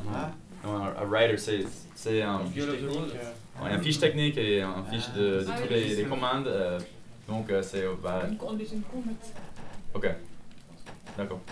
Et donc, par exemple, Courtney Taylor, le chanteur des Dandy Warhols, il adore le vin français, donc oui, donc c'est dans la vie. Donc c'est toujours j'ai besoin de ça.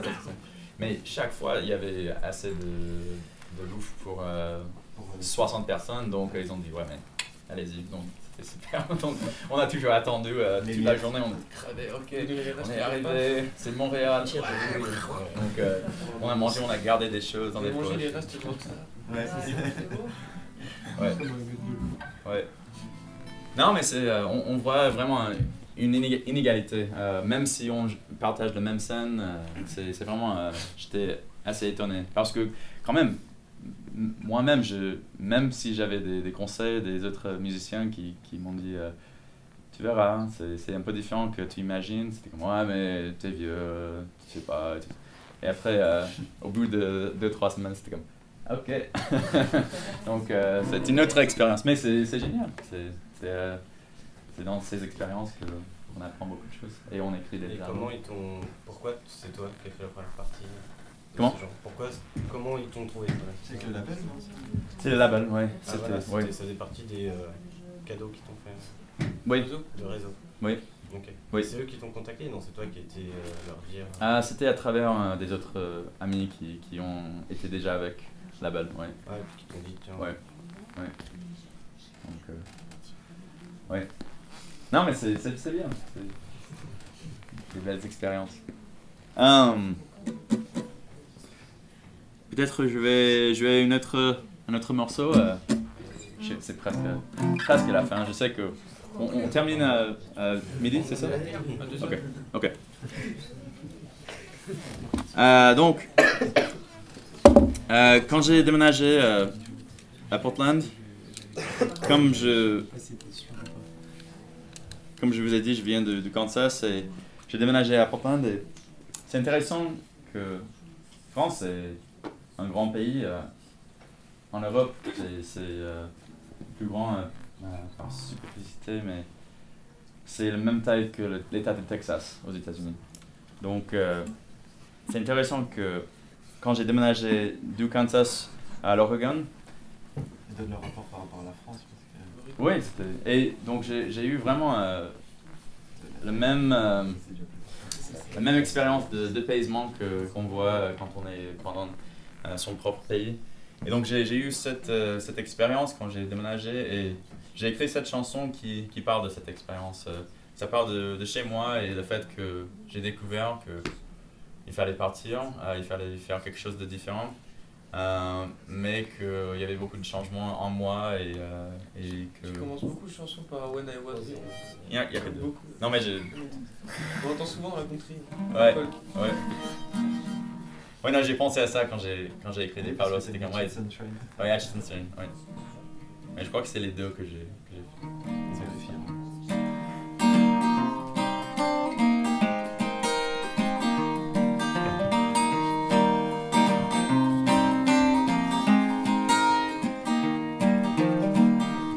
When I was young, rolling hills I'm from, like sleeping giants. The skies have stretched for days. I grew up quick and filled my mind with all the fear, till I felt my skin change into something strange and slick. Before the summer returned to fall, and my pond had grown too small, and I knew it was time to leave. Wild rivers call, so I swam west to where the rivers come and rest at the mouth of the sea, where the sky falls and shades. I grew up there, though it felt like growing old, before the currents fast and deep, so the water's always cold. And as autumn reached its end, I felt my scales change to fin, Lord, and I know, oh, what it means to start again. And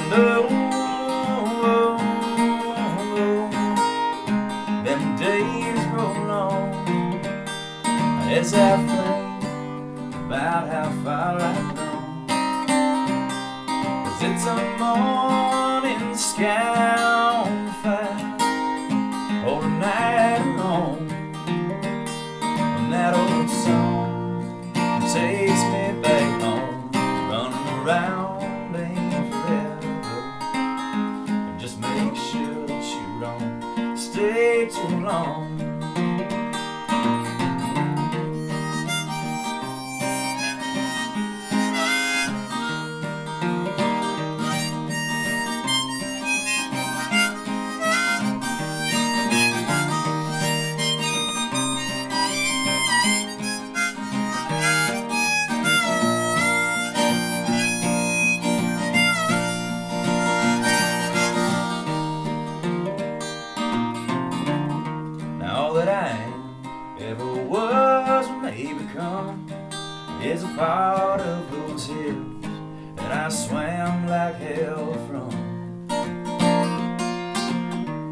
That's when my dreams hung upon the moonbeams, and I suppose I'll get there someday, but it's always upstream.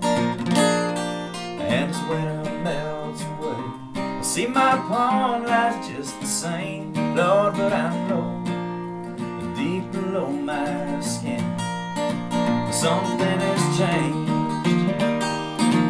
And though them days grow long, as I think about how far I've gone, 'cause it's a morning sky on fire, or a night long, when that old song, honey, takes me back home. Running around ain't forever, and just make sure that you don't stay too long.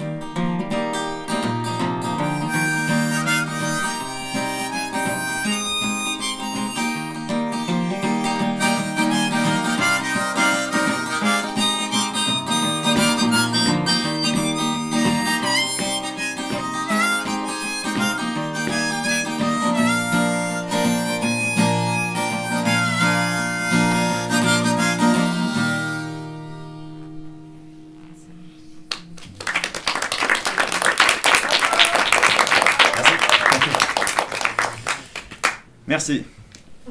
Bah, je sais que c'est presque l'heure, donc je vais juste... je voudrais parler juste du dernier album que j'ai fait. J'ai encore une chanson. Et puis, je voudrais bien ouvrir la discussion si vous avez des questions, ou même si vous avez des questions maintenant. Ok. Comme j'ai dit, le dernier album, c'est Cobira. J'ai utilisé Kickstarter, c'est un site de crowdfunding. Donc on a proposé une quantité, un montant d'argent qu'on a eu besoin. J'ai dit $4 000, c'était vraiment le minimum, mais je n'étais pas sûr, je ne voulais pas oser de dire trop, donc j'ai dit $4 000. Et en fait, dans 30 heures, on a gagné plus de $6 000. Donc c'était super. C'était ouvert pendant un mois.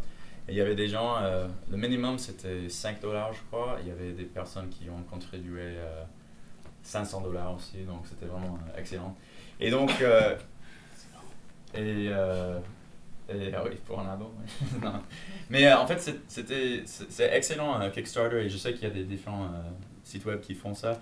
Mais on a fait des différentes échelles de contribution. Donc des gens qui ont donné $5, ils ont gagné, ils ont reçu une carte de téléchargement de l'album. $20 c'était l'album avec la carte de téléchargement et 2 autocollants, quelque chose comme ça. Puis après il y avait des t-shirts, des chapeaux, beaucoup de différentes choses. Et pour des gens qui ont contribué $250 ou plus, on a concert privé chez eux. Et donc on en a fait 5 je crois, et c'était super. Et dans les concerts privés on a vendu plusieurs albums aussi, donc c'était vraiment cool. On a fait une petite tournée grâce à cette expérience. On a payé pour tout, donc j'ai dû payer des impôts pour ça, mais à part de ça, c'était des impôts sur $6 000, ça va, mais c'est beaucoup plus facile à payer quelques centaines de dollars que $6 000. Donc, tu t'es imposé sur ce que tu as rassemblé avec Kickstarter ou ce que tu as fait après avec Kickstarter? Ah ouais. Ouais. Kickstarter, ils prennent un pourcentage. Eux, ils prennent un pourcentage, mais... Et puis après, tu fais avec le gouvernement. Après l'État. Après l'État, ouais. Puis il reste quelque chose à la fin? Oui, bah, on n'est pas en France, donc aux États-Unis, les frais les impôts sont beaucoup moins qu'ici. Ouais. Mais ouais, ils prennent un peu. Mais en fait, on a gagné tout le $6 000. C'était après que j'ai dû payer les impôts. Mais en fait, c'était pas grave parce que à ce moment-là, on a vendu 500 albums, donc ça va. J'ai eu un peu plus d'argent, je pouvais payer des impôts. Je vais jouer juste une petite chanson si vous voulez chanter avec moi. C'est une chanson de Cajun que j'ai écrit juste après. C'était il y a 4 ans 5 ans. Il y a 5 ans. Antoine a été à la Nouvelle-Orléans pour un stage. On s'est recroisés entre-temps. Ouais, on s'est recroisés en Louisiane. Entre 2005 et... On a passé une semaine formidable là-bas et juste après, j'ai écrit cette chanson. Donc, c'est un peu... Hop, j'ai besoin de notre harmonica. Hop. Le refrain, c'est assez facile si vous voulez chanter avec moi. Sinon, c'est pas grave. C'est comme ça. C'est parti au milieu. Oh, la vie est si belle ce soir. Tous mes amis sont ici avec moi. La musique joue dans mon cœur. Elle est pour moi. C'est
éviter la gueule de bois, restons corrects.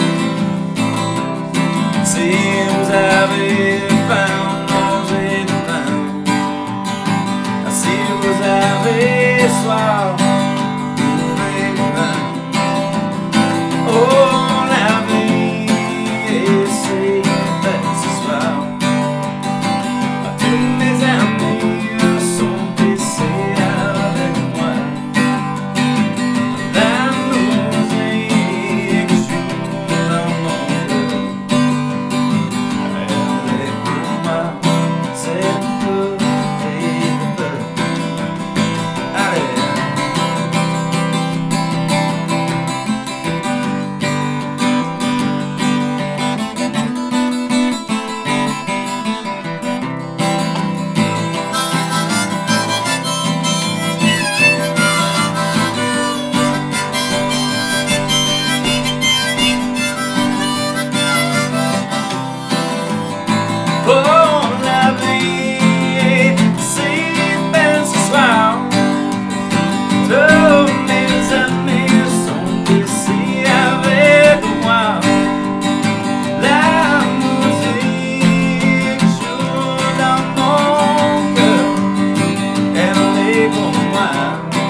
Merci. Bah, si vous avez des questions, des commentaires, des discussions autour de la musique, ne soyez pas timide.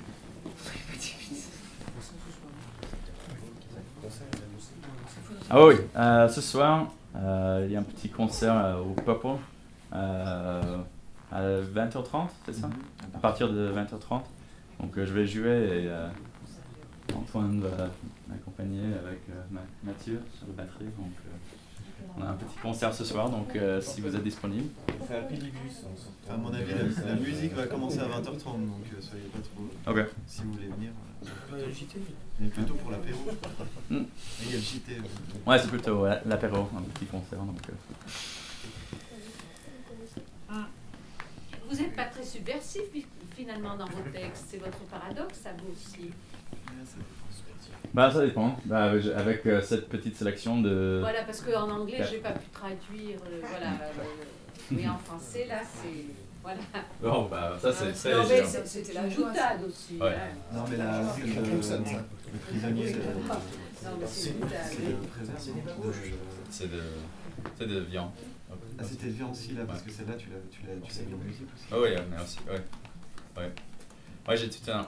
En fait j'ai beaucoup d'autres textes qui sont plus engagés. C'était juste une sélection de quelques chansons que j'ai fait avec les derniers albums, mais oui. Oui, ça dépend. C'est encore une fois, il faut... Non, je sais, mais encore une fois, comme j'ai dit, il faut séparer l'artiste avec l'art aussi, parce qu'il y a des gens qui... Parce que j'ai tout un album qui est beaucoup plus engagé, mais des fois c'est génial de jouer des choses un peu plus légères sur la gueule de bois.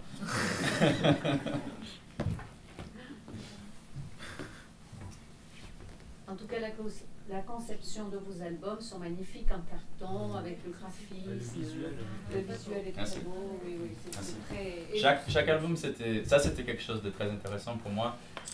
J'adore le design et tout ça, et avec chaque album, c'était un différent artiste, un ami à moi. Et avec chaque album, j'ai enregistré l'album, j'ai donné tous les morceaux à l'artiste, et j'ai dit carte blanche. Et puis après, on a raffiné le processus un peu, mais c'était vraiment la vision d'un artiste qui était inspiré par la musique. Donc pour moi, j'adore quand art inspire art. Merci. Tu parlais des concerts aux États-Unis, mais j'imagine qu'il y a beaucoup de festivals aussi, non? Oui. C'est un peu différent, encore une fois, parce que s'il y a quelque chose qui existe en France, forcément, normalement, c'est public, ça vient de l'État. Si c'est aux États-Unis, c'est privé. Donc, il y a beaucoup de festivals, mais encore une fois, il y a peut-être 10 festivals dans tout le pays qui sont publics. Tout le reste sont privés. Est-ce que tu penses que... Donc, c'est juste, c'est un peu différent. Avec le niveau de tous les prix, les artistes sont moins payés, les billets sont plus chers. C'est pas égal, mais c'est comme ça. Donc encore une fois, cette notion de... C'est une bonne expérience, si grâce à ça, cette expérience, peut-être vous allez... Mais c'est pour ça que c'est difficile d'être subversif en France, si tu es subventionné et que tu trouves ta subvention parce que tu cries sur le politicien, c'est... Oui, c'est ça. Ouais. Ça fait aussi un peu de... Ouais, ça répond à la question, je veux dire. Ouais. Alors est-ce qu'il y a plus de liberté d'expression aux États-Unis, peut-être qu'en France, au travers des... C'est pour ça que les Américains ils viennent en France, c'est parce qu'ils trouvent qu'il n'y a pas de liberté d'expression dans leur pays et que vice versa. Que ce soit les Noirs... On est toujours attiré par l'autre. Oui, c'est ça, je veux dire. Tu trouves toujours le... Ouais, ça c'est clair. L'herbe est plus verte. Oui, l'herbe est plus verte. Mais est-ce que tu penses que comme en France, ces 10 dernières années, c'était l'explosion des festivals, il y en a même qui meurent parce que... Est-ce qu'aux États-Unis, il y a eu aussi une grosse recrudescence de festivals ces 10 dernières années Oui, pas mal, mais le problème aux États-Unis, encore une fois, c'est tout privé, donc ça commence. J'ai vu ça en fait avec le festival avec qui je travaille aux États-Unis, c'était à Portland. Et ça commence, c'est super, c'était Pickathon, et c'est un des meilleurs festivals de musique dans tout le pays. Mais petit à petit, il y a des entreprises qui interviennent, et quand ils font ça, ça gâche vraiment le feeling qu'on a dans un festival qui est... On commence avec juste une idée assez simple, et puis après, c'est quand... Maintenant, c'est avec... Ça change la ligne artistique ou ça... Oui, parce que le problème, c'est que il y a des sponsorships, je sais pas, c'est avec des... Oui, bah des sponsors. Des sponsors, on a des grands sponsors qui... C'est comme... Ouais, on peut pas payer pour ça maintenant parce que on n'a pas assez d'argent, donc on a des sponsors, et après, c'est des sponsors qui contrôlent presque tout, et donc ça change vraiment de l'ambiance du festival, et aussi tous les prix, c'est beaucoup plus cher pour entrer. Il y a de la publicité partout. Il y a de la publicité, ouais. Donc, ouais, il y a des choses, mais je sais pas, c'est bien différent. Je crois que... Comment? Tu payes pour jouer, c'est ça que tu disais? Non. Non, mais tu n'es pas vraiment payé pour jouer non plus. Donc... Il y a le système pay-to-play, ça existe aussi aux États-Unis, un peu comme en Angleterre. Oui, un peu. Un peu, ouais. Dans des salles très médiatisées ou historiques comme à New York. Oui, pay-to-play, oui, ça existe aussi. Oui, oui, c'est intéressant aux États-Unis. On n'a pas du tout le même soutien aux artistes qu'on voit peut-être en France. Mais si tu gagnes et tu réussis à faire des choses, comme j'ai dit, avec les tournées, parce que j'ai des amis qui ont fait la même chose qu'on a fait en jouant en première partie, et par un peu de chance, par hasard, par la qualité de leur musique et tout ensemble, maintenant ils jouent sur... ils sont pas la première partie, ils sont tête d'affiche. Et si tu réussis à faire ça aux États-Unis, bah, c'est autre chose, parce que c'est tout privé, mais il y a beaucoup d'argent pour ça. Donc, c'est intéressant.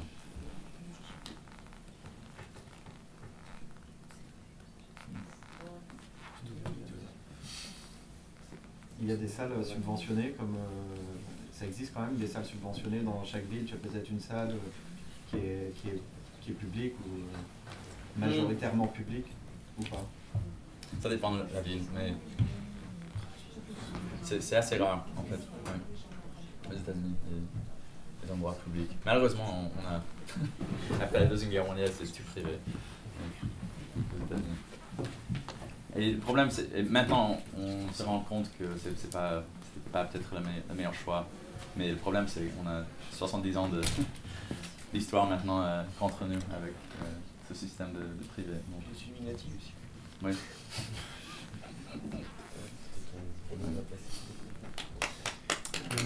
Merci beaucoup, merci d'être venu. Et j'espère que ça c'est